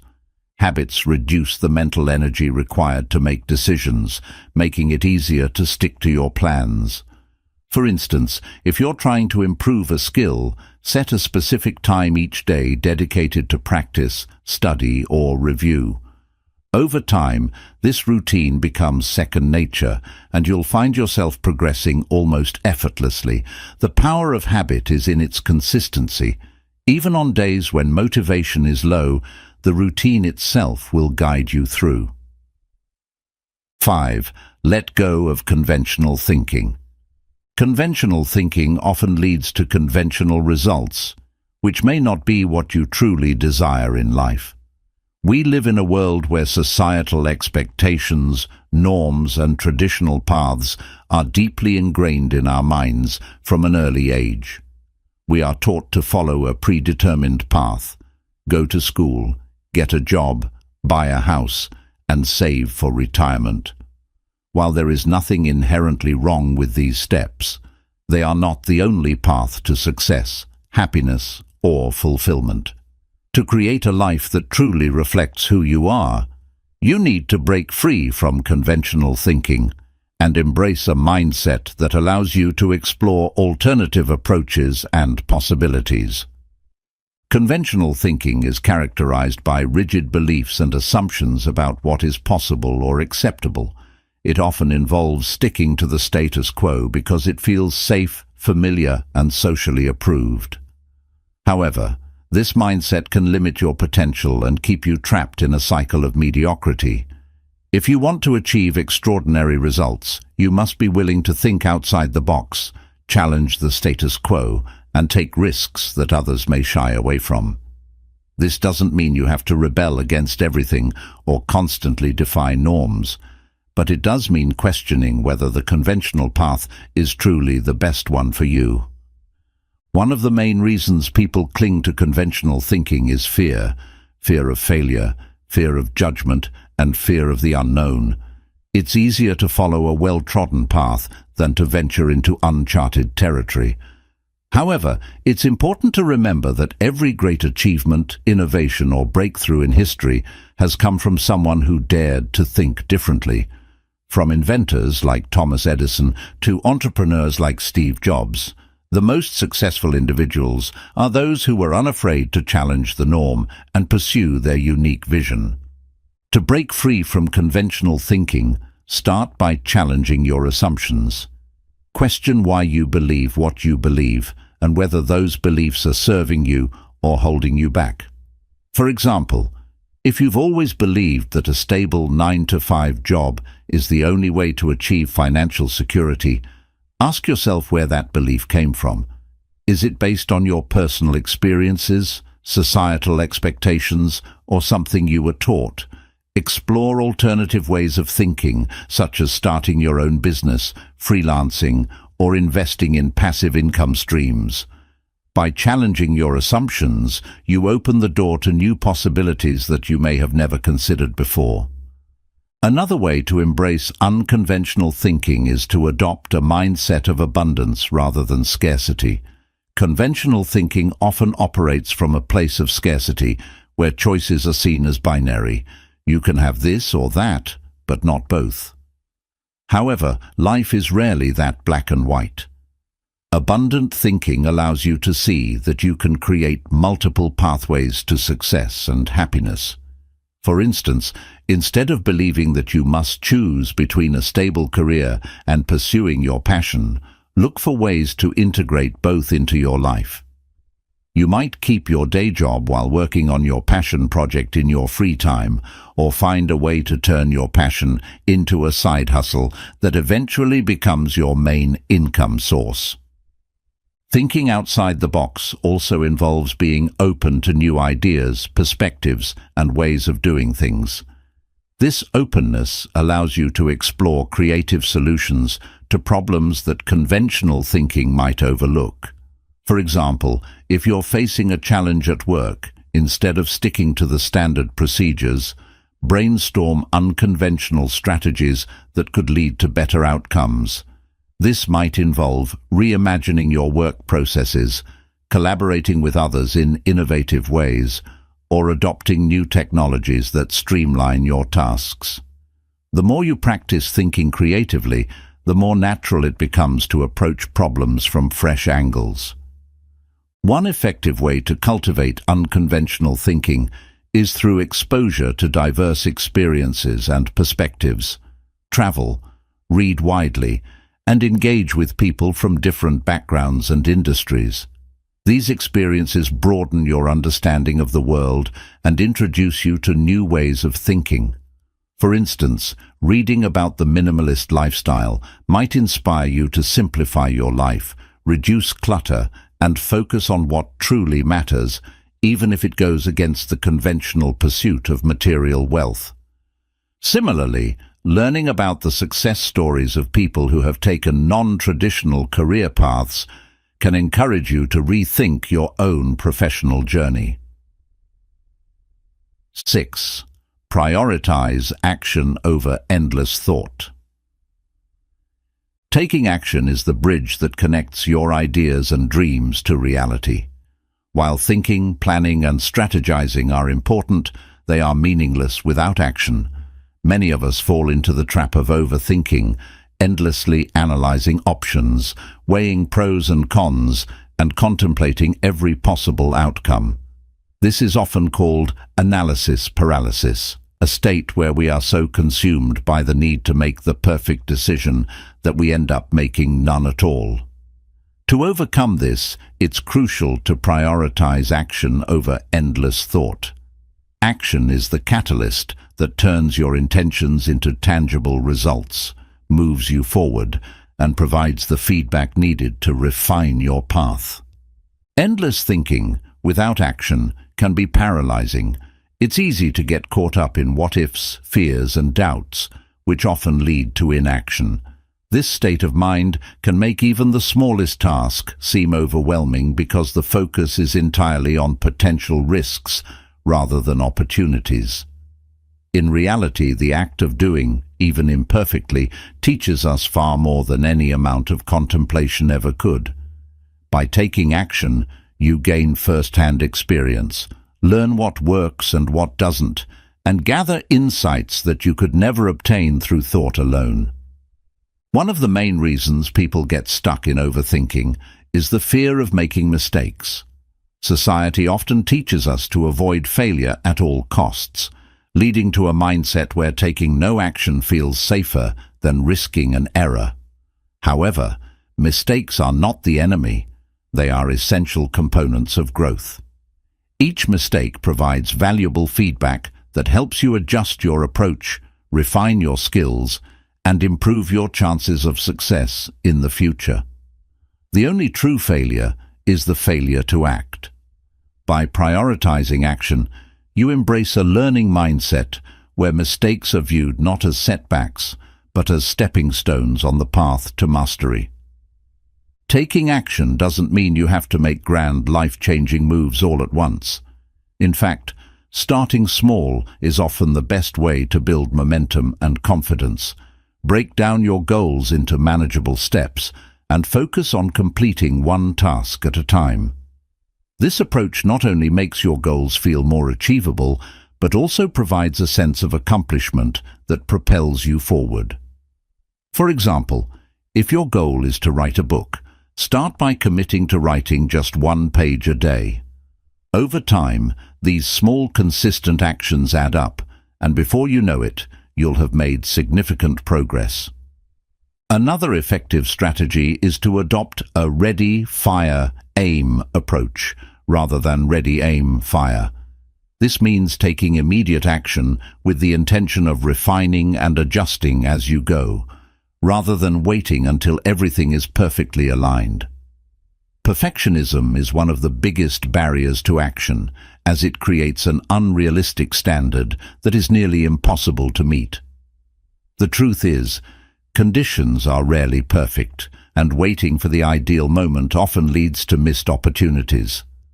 By acting first and refining later, you create momentum, learn from real-world experiences, and build the confidence needed to keep moving forward.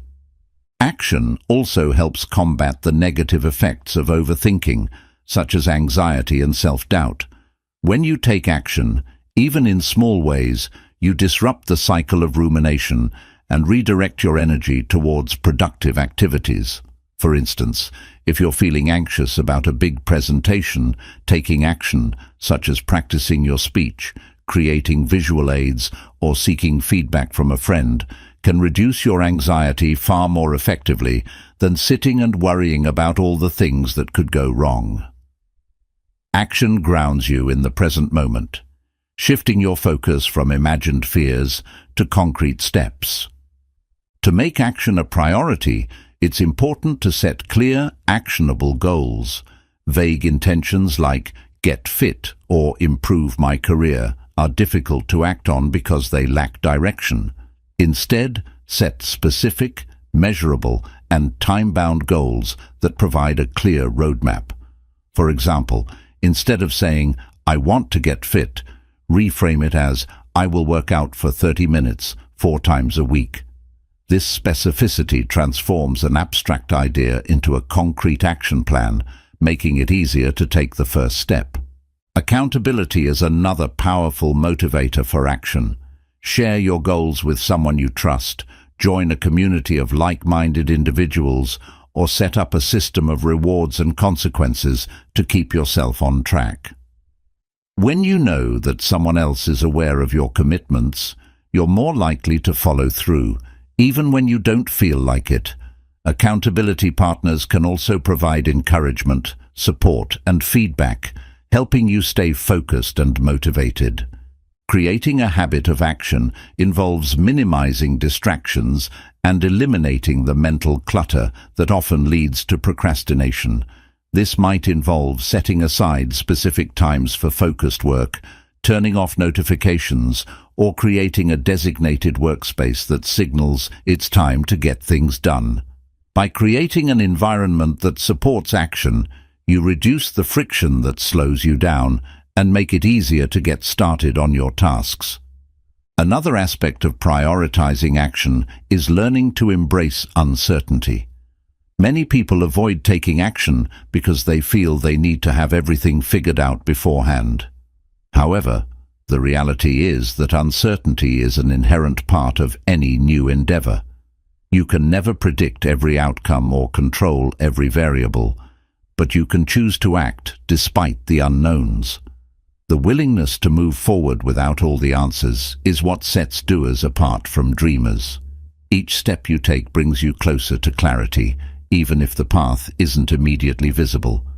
Action also serves as a powerful tool for overcoming fear. The act of doing often dispels the fear that comes with inaction. For example, if you're afraid of public speaking, no amount of thinking will fully prepare you for the experience. Only by stepping onto the stage, feeling the nerves, and speaking your piece will you begin to overcome that fear. Each time you take action in the face of fear, you build resilience and train your mind to respond with courage rather than avoidance. It's also important to recognize that not every action will lead to immediate success, and that's perfectly okay. Action is as much about the process as it is about the outcome. By focusing on what you can control, your effort, attitude, and consistency, you shift your mindset from seeking instant results to valuing the journey of growth and improvement. Even actions that don't yield the desired results still move you forward by providing valuable lessons and insights that can inform your next steps.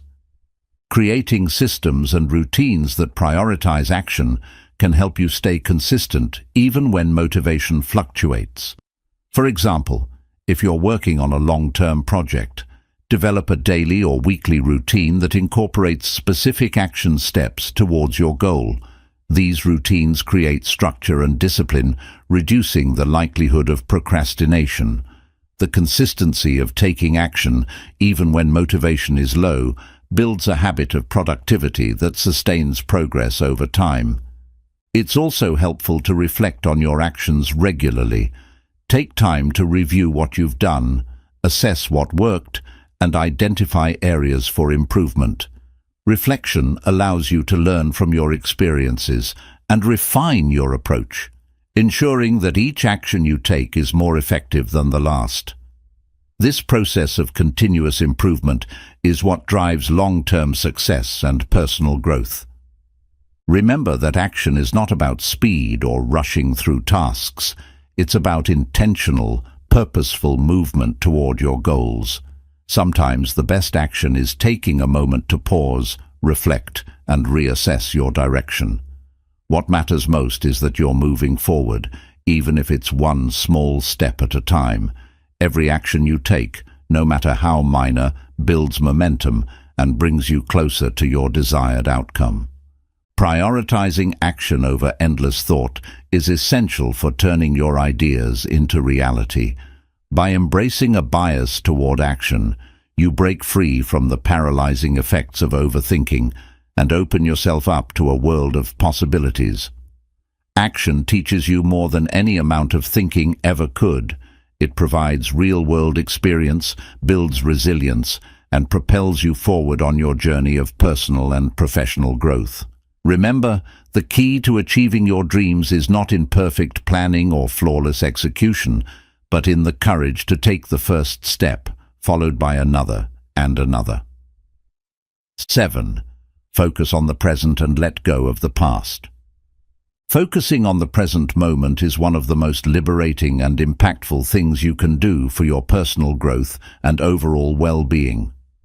Many people spend their lives dwelling on past mistakes, missed opportunities, or painful experiences, often replaying them over and over in their minds. This constant fixation on the past not only drains your energy, but also keeps you stuck, unable to fully embrace the opportunities that the present moment offers. To live a fulfilling life, it's essential to focus on the here and now and let go of the past. This doesn't mean forgetting your past entirely. It means accepting it, learning from it, and not allowing it to define your present actions or future possibilities. Living in the present means being fully engaged in what you're doing right now, without letting your mind wander to past regrets or future anxieties. It's about appreciating the small moments that make up your day, like the warmth of the sun on your face, the taste of your morning coffee, or the sound of laughter with friends. These seemingly mundane experiences are the fabric of life, and being present for them enhances your overall sense of joy and fulfillment. When you're constantly preoccupied with thoughts of the past, you miss out on the richness of these everyday moments, leading to a life that feels disconnected and unsatisfying. Letting go of the past involves accepting that it cannot be changed. No matter how much you think about what you could have done differently, the past is set in stone. However, the lessons you take from your past are not fixed. They are entirely within your control.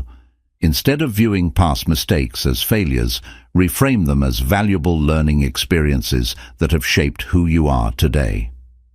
Every setback, heartbreak, or wrong turn has taught you something about yourself, your values, and your strengths. By focusing on these lessons rather than the pain, you can transform past experiences into a source of wisdom that guides your present and future decisions. One of the most common reasons people struggle to let go of the past is unresolved guilt or regret.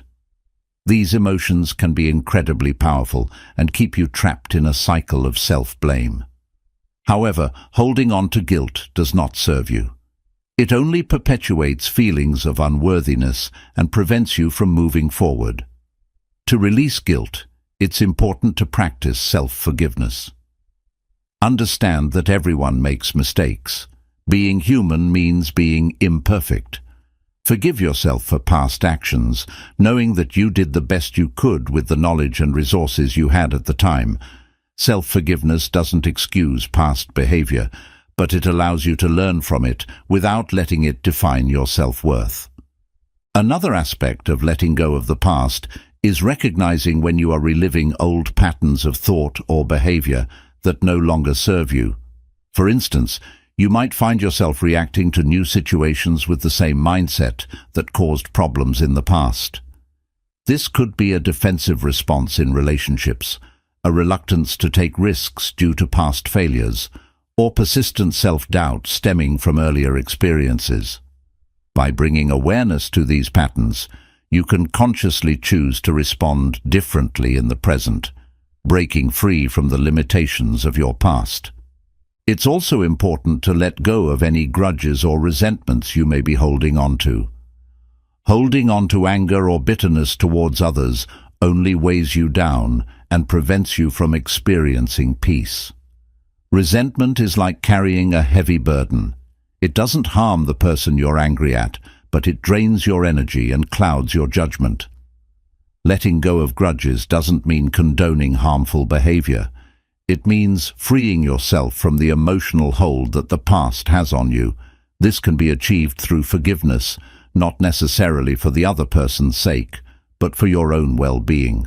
Forgiveness is a gift you give to yourself, allowing you to reclaim your peace of mind and move forward without the weight of past hurts. Focusing on the present also means managing your thoughts about the future. While it's natural to plan and set goals, excessive worry about the future can be just as debilitating as dwelling on the past. Anxiety often arises from the mind's tendency to project negative outcomes, imagining worst-case scenarios that may never happen. This forward-thinking mindset can rob you of the ability to enjoy the present moment and create unnecessary stress. Instead of getting lost in what might go wrong, ground yourself in what you can do right now. Take actionable steps toward your goals, but remain open to the twists and turns that life may bring. Remember, the present moment is the only time you truly have control over. Practicing mindfulness is a powerful tool for staying present. Mindfulness is the practice of bringing your full attention to the current moment, noticing your thoughts, emotions, and physical sensations without judgment.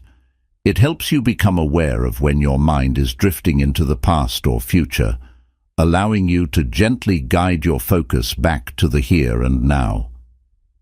Simple mindfulness exercises, such as deep breathing, body scans, or mindful walking, can help you reconnect with the present moment and reduce the pull of past and future worries. The more you practice mindfulness, the easier it becomes to let go of distractions and fully engage with your life as it unfolds. Another effective way to stay present is to cultivate gratitude. Gratitude shifts your focus from what's missing in your life to what's already here. It helps you appreciate the small blessings that you might otherwise overlook. Start a daily gratitude practice by writing down 3 things you're grateful for each day, no matter how small. This simple exercise trains your mind to look for the positive aspects of your current experience, making it easier to stay present and let go of past disappointments. Living in the present also involves setting healthy boundaries with your time and energy. It's easy to get overwhelmed by commitments, distractions, and demands from others, all of which can pull you away from being fully present. Learn to say no to things that don't align with your values or priorities, and make space for activities that bring you joy and fulfillment. Protect your time by setting boundaries around work, social media, and other distractions, allowing yourself to be fully engaged in the activities that matter most to you. It's also important to let go of the need for perfection. Perfectionism is often rooted in past experiences where you may have felt judged, criticized, or not good enough. This mindset can keep you stuck, constantly striving for an unattainable standard and afraid to take risks. Embrace the concept of good enough and recognize that progress is more important than perfection. Allow yourself to make mistakes, learn from them, and continue moving forward without getting caught up in unrealistic expectations. One of the most liberating aspects of focusing on the present is the sense of freedom it brings. When you let go of the past, you free up mental and emotional space to create new experiences and possibilities. You're no longer defined by what has happened to you, but are empowered to shape your life according to your current values, passions, and goals. This shift in perspective allows you to live more authentically, make decisions with confidence, and pursue what truly matters to you. In relationships, being present allows you to connect more deeply with others. When you're not preoccupied with past grievances or future concerns, you can listen more attentively, respond more thoughtfully, and engage more fully with those around you. This presence fosters stronger, more meaningful connections and enhances the quality of your interactions. It also helps you navigate conflicts with greater empathy and understanding, as you're not reacting from a place of past hurt, but from a calm and centered state of mind. Focusing on the present encourages you to take ownership of your life. It reminds you that you have the power to choose your actions, attitudes, and responses at any given moment. No matter what has happened in the past, you are not bound by it. Each day presents a new opportunity to start fresh, make different choices, and move closer to the life you want to create. By letting go of the past and embracing the present, you reclaim your power and become the active author of your own story. Focusing on the present and letting go of the past is a transformative practice that enhances every aspect of your life. It allows you to fully engage with the moments that matter, learn from your experiences without being weighed down by them, and create a future that aligns with your true self. Remember, the past is a place of reference, not residence. By grounding yourself in the present, you open the door to a life filled with joy, peace, and endless possibilities. Live in the now, for it is the only moment that truly exists. 8. Develop a system for decision-making. Effective decision-making is a critical skill that influences every aspect of your life, from your personal relationships to your professional success. However, making decisions can often feel overwhelming, especially when faced with complex choices, conflicting options, or uncertain outcomes. Many people struggle with indecision, procrastination, or second-guessing their choices, which can lead to missed opportunities and unnecessary stress. Developing a systematic approach to decision-making helps you navigate these challenges with clarity, confidence, and efficiency. By establishing a clear process, you can reduce the emotional weight of decision-making, make choices that align with your values, and move forward with purpose. A common mistake in decision-making is relying solely on gut feelings or impulsive reactions. While intuition can be valuable, especially when it's informed by experience, it can also be swayed by emotions, biases, and external influences. To make well-rounded decisions, it's essential to create a structured system that balances intuition with rational analysis. This doesn't mean you need to overanalyze every decision. Some choices will naturally require more thought than others, but having a consistent framework helps you approach each decision with the right mindset and tools.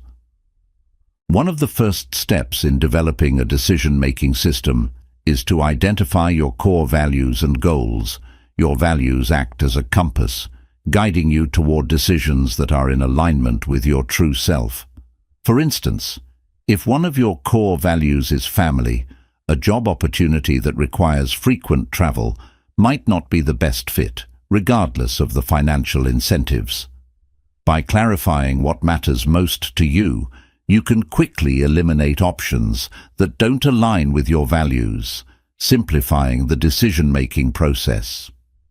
Your goals also play a crucial role in guiding your decisions. Each decision should bring you closer to achieving your long-term objectives, whether they relate to your career, personal development, or relationships. When faced with a difficult choice, ask yourself how each option aligns with your goals. Will it move you closer to where you want to be, or will it divert your time, energy, and resources away from what's truly important? This goal-oriented approach ensures that your decisions are purposeful and intentional, rather than reactive or short-sighted. Another key component of effective decision-making is gathering relevant information. Many poor decisions stem from a lack of information or from relying on inaccurate or incomplete data. Before making a choice, take the time to research your options, consider the pros and cons, and seek input from trusted sources. However, it's important to strike a balance between being informed and being overwhelmed. The goal is to collect enough information to make a reasoned decision without getting bogged down in endless research. Establish a clear point at which you will stop gathering information and start taking action. One practical approach to decision-making is the use of decision matrices or weighted scoring models. These tools allow you to evaluate options based on multiple criteria, giving each criterion a weight according to its importance. For example, if you're deciding between two job offers, you might evaluate factors such as salary, location, growth opportunities, company culture, and work-life balance. By assigning scores and weights to each factor, you can objectively compare the options and determine which one aligns best with your priorities. Another effective technique is to set time limits for making decisions. This is particularly useful for combating analysis paralysis, where overthinking leads to inaction. By setting a deadline, you create a sense of urgency that forces you to weigh your options and make a choice within a reasonable time frame.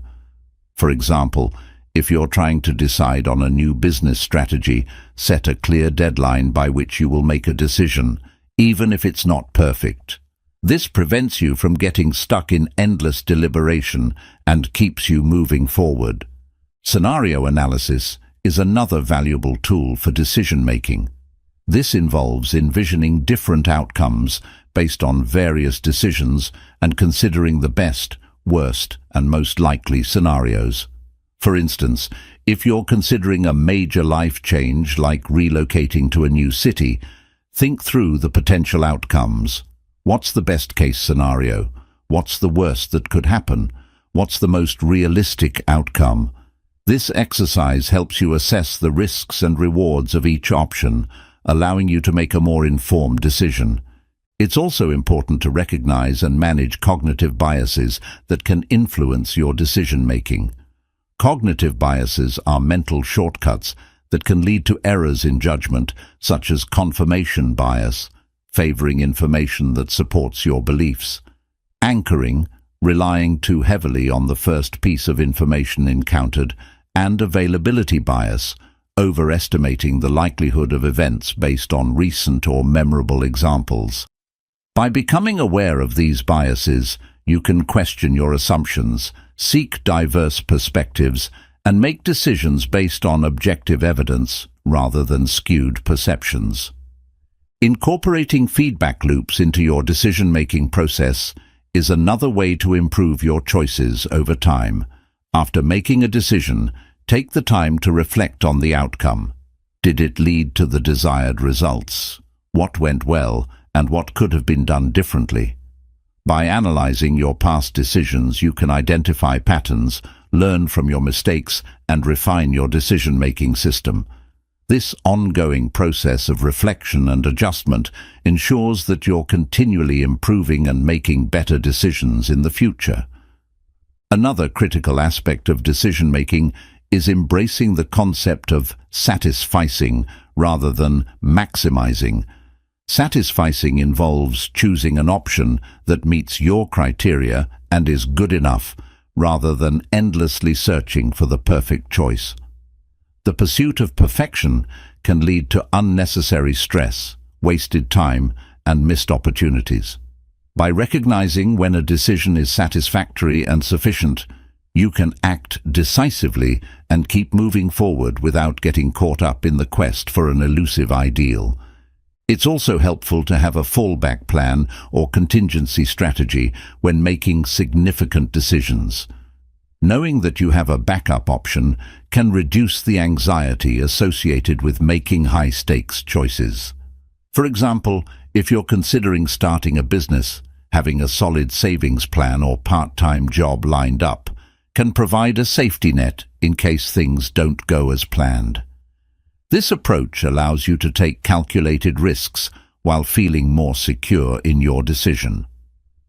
Creating a support network is another valuable part of your decision-making system. Surround yourself with trusted advisors, mentors, or friends who can offer objective insights and guidance. Sometimes, a fresh perspective from someone outside the situation can illuminate options you hadn't considered or highlight potential pitfalls. While the final decision should always be yours, seeking input from others can help you see your choices from a broader angle and make more balanced decisions.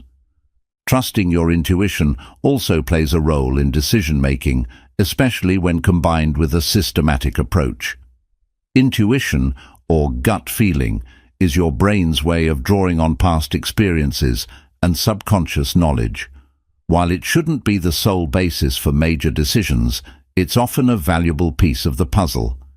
If something feels off about a decision, even after logical analysis, it's worth exploring why that is.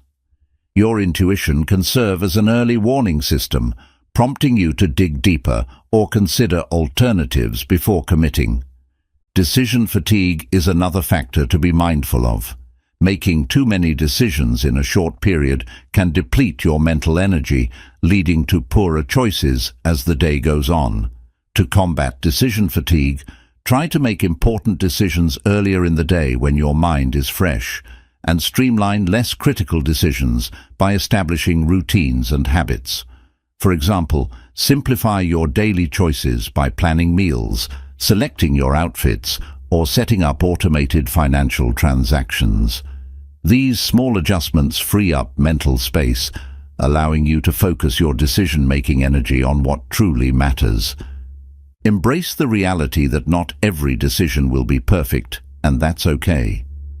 Part of developing a decision-making system is learning to accept the outcomes, adapt, and move on. Even with the best process in place, some decisions will lead to unexpected challenges or less than ideal results. What matters most is how you respond, by adjusting your course, learning from the experience, and continuing to make proactive choices. Remember, decision-making is not about being right all the time. It's about taking action, learning, and growing.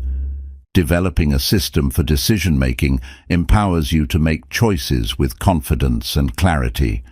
By combining rational analysis with intuition, setting clear goals, managing biases, and learning from past decisions, you create a structured approach that supports your long-term success. Decision-making is a skill that improves with practice, reflection, and a willingness to adapt. By committing to a systematic process, you not only make better decisions, but also reduce the stress and uncertainty that often accompany them. Remember, the quality of your decisions shapes the quality of your life. Invest time in refining your decision-making system and watch as it transforms your personal and professional journey. 9. Cultivate emotional resilience through acceptance of suffering. Emotional resilience is the ability to bounce back from adversity, setbacks, and emotional turmoil. It's what allows you to keep moving forward, even when life throws unexpected challenges your way.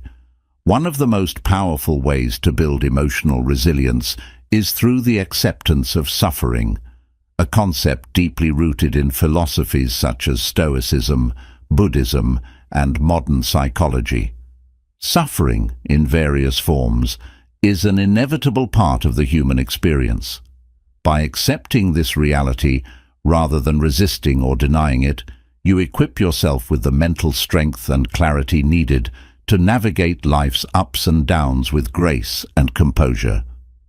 Suffering can manifest in many ways, from the pain of loss and rejection to the frustration of unmet goals or the everyday stress of juggling responsibilities.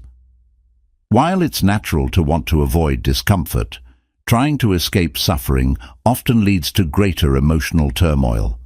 Avoidance can manifest as procrastination, denial, addiction, or unhealthy coping mechanisms that only compound the original problem. By contrast, accepting suffering as a natural part of life allows you to face challenges head-on, process your emotions in a healthy way, and emerge stronger on the other side.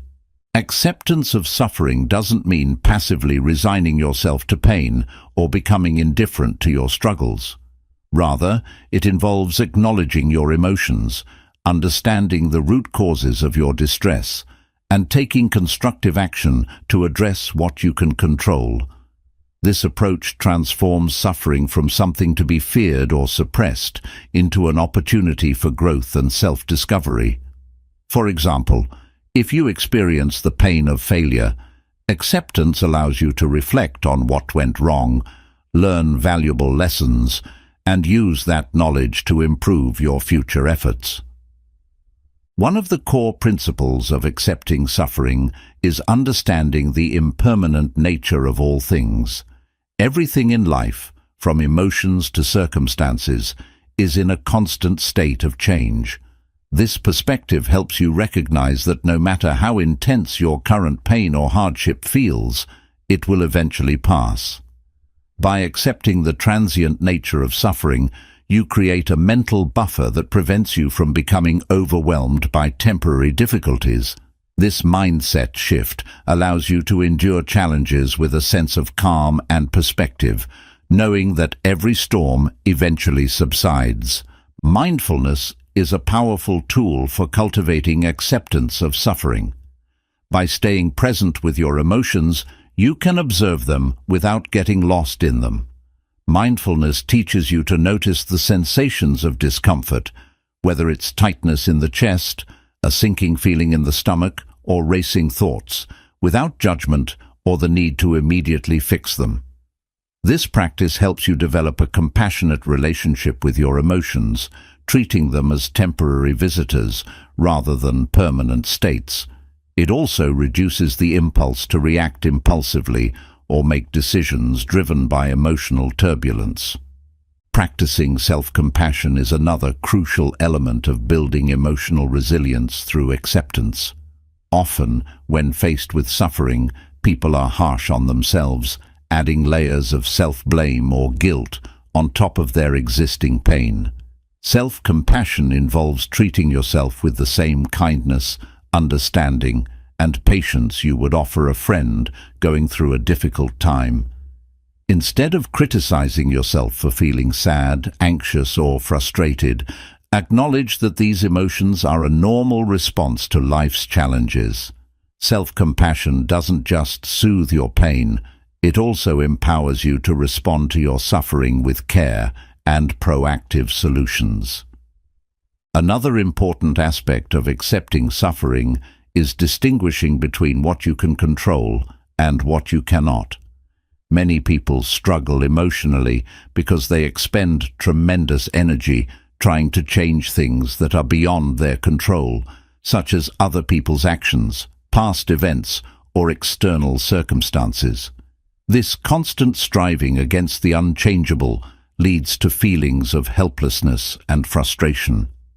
By focusing on what you can control, your thoughts, actions, and attitudes, you reclaim your power and reduce the emotional burden of trying to manage the uncontrollable aspects of life. Resilience through acceptance also involves reframing your mindset around challenges. Instead of viewing suffering as a purely negative experience, consider it a teacher that offers valuable lessons. Hardships can teach you patience, empathy, problem-solving skills, and a deeper understanding of yourself and the world around you. For instance, going through a difficult breakup might teach you the importance of setting boundaries, prioritizing self-care, or recognizing unhealthy patterns in relationships. By finding meaning in your suffering, you transform pain into a source of personal growth. A practical way to embrace suffering is to build tolerance to discomfort through gradual exposure. This concept, often used in therapy for anxiety, involves deliberately facing fears or uncomfortable situations in small, manageable steps. Over time, your mind and body adapt, reducing the intensity of the emotional response. For example, if you're afraid of public speaking, starting with small, low-stakes speaking engagements helps you build confidence and resilience. Similarly, practicing resilience in everyday situations, like staying calm during traffic, dealing with a difficult coworker, or handling a minor setback, prepares you for more significant challenges. Resilience is also strengthened by maintaining a support network. Suffering can feel isolating, but sharing your struggles with trusted friends, family, or a therapist can provide emotional relief and valuable perspective. Opening up about your difficulties helps normalize your experiences and reminds you that you're not alone in your pain.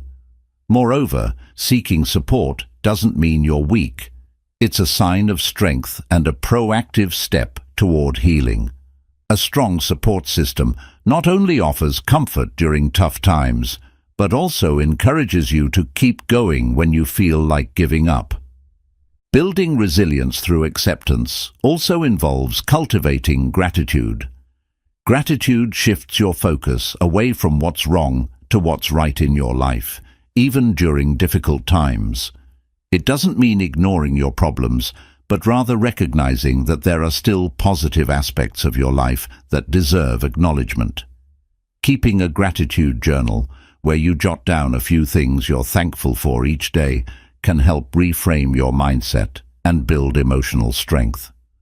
Gratitude reminds you that even in the midst of suffering, there are moments of joy, connection, and hope. Physical self-care is another vital component of emotional resilience.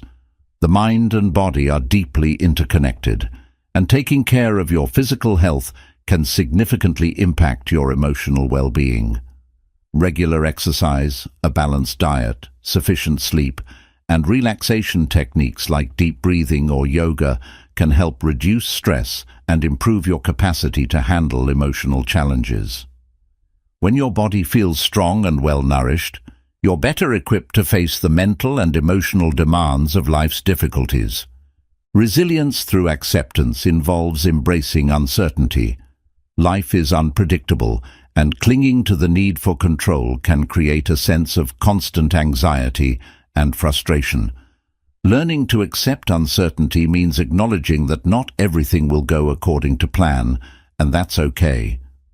This mindset allows you to adapt more fluidly to changes and setbacks, viewing them as part of the natural ebb and flow of life.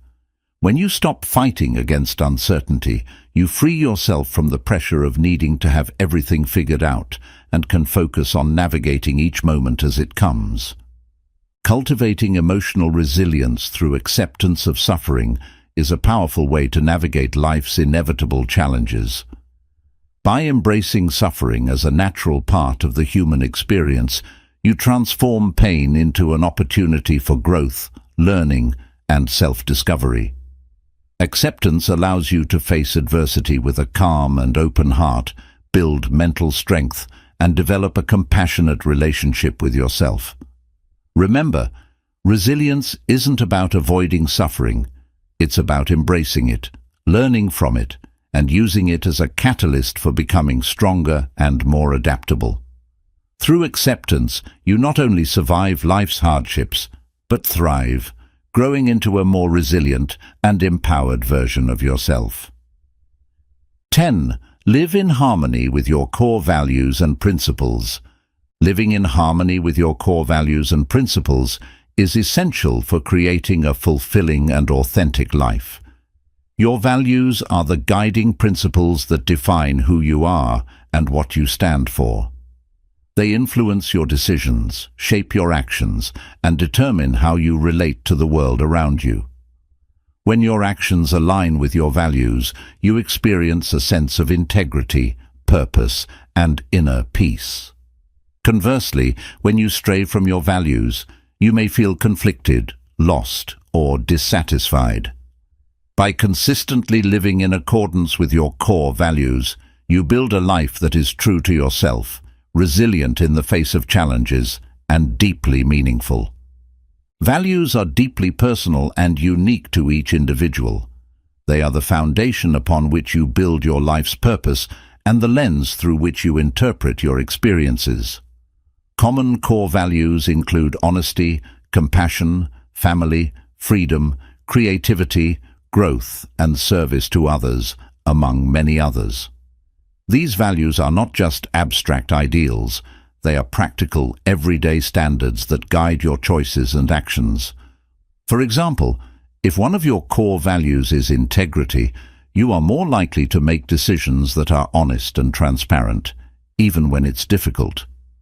Living by your values helps you navigate life with consistency and clarity, making it easier to make tough decisions and stay true to yourself. To live in harmony with your values, the first step is to clearly identify what those values are. This may seem straightforward, but many people go through life without taking the time to consciously articulate their values. They may find themselves drifting from one situation to another, influenced more by external pressures than by their inner compass. Take time to reflect on what truly matters to you. What do you stand for? What qualities do you admire in others? What makes you feel fulfilled and at peace? Writing down your top values can provide a clear picture of what drives you and help you stay aligned with them in your daily life. Once you've identified your core values, the next step is to assess how well your current actions, relationships, and commitments align with those values. This process requires honest self-reflection. Ask yourself, are there areas of your life where you feel out of sync with your values?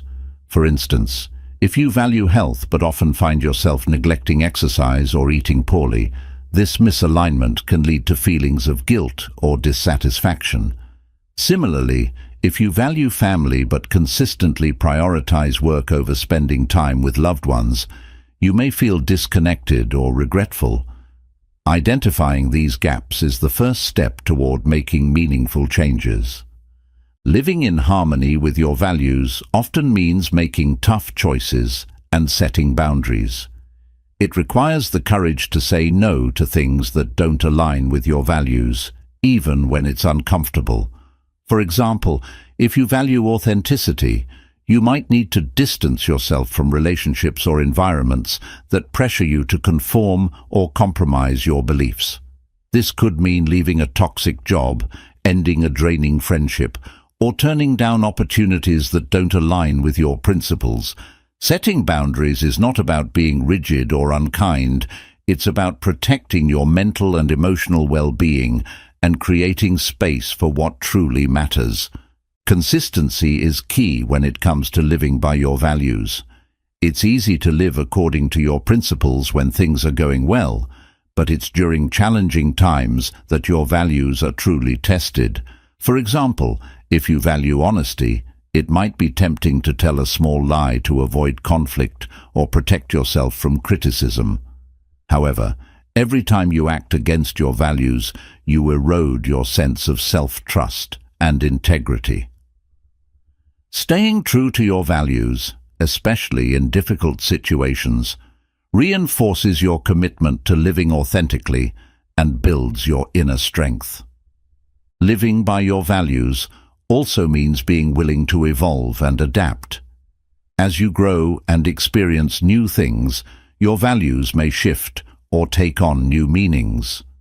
This evolution is a natural part of personal growth, and it's important to regularly check in with yourself to ensure your values still resonate with who you are today. For instance, what you valued in your early 20s might differ from what you prioritize in your 30s or 40s. Regular self-reflection allows you to adjust your path as needed, ensuring that your life remains aligned with your evolving sense of self. Another crucial aspect of living in harmony with your values is the practice of self-accountability. It's one thing to identify your values, but it's another to consistently act on them. Holding yourself accountable means regularly evaluating your actions and decisions to ensure they align with your core principles. This might involve journaling, setting specific goals, or seeking feedback from trusted friends or mentors. Accountability keeps you honest with yourself and helps you make course corrections when you stray from your values. Living by your values also involves embracing vulnerability.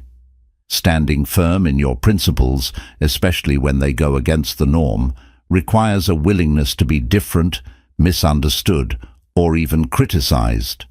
For example, if you value simplicity and choose to live a minimalist lifestyle, you may face judgment from those who equate success with material wealth. Similarly, if you value environmental sustainability, your choices might be questioned by those who prioritize convenience over conservation. Being true to your values means accepting that not everyone will understand or agree with your choices, but staying grounded in your beliefs is what ultimately brings fulfillment. One of the benefits of living by your values is the profound sense of inner peace and purpose it creates. When your actions are aligned with your principles, you feel more connected to yourself, and your life feels more meaningful.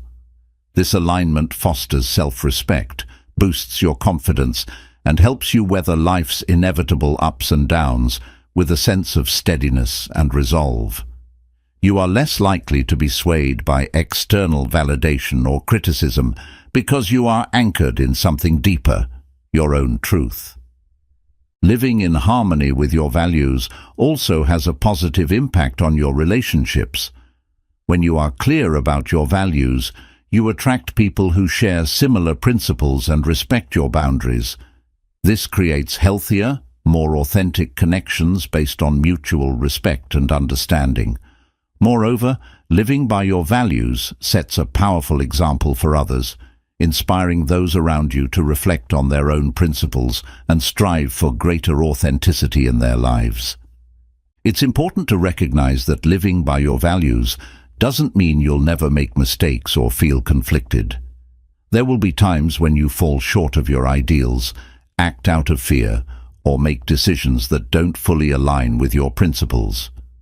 The key is not to strive for perfection, but to approach each day with intention and a commitment to do your best.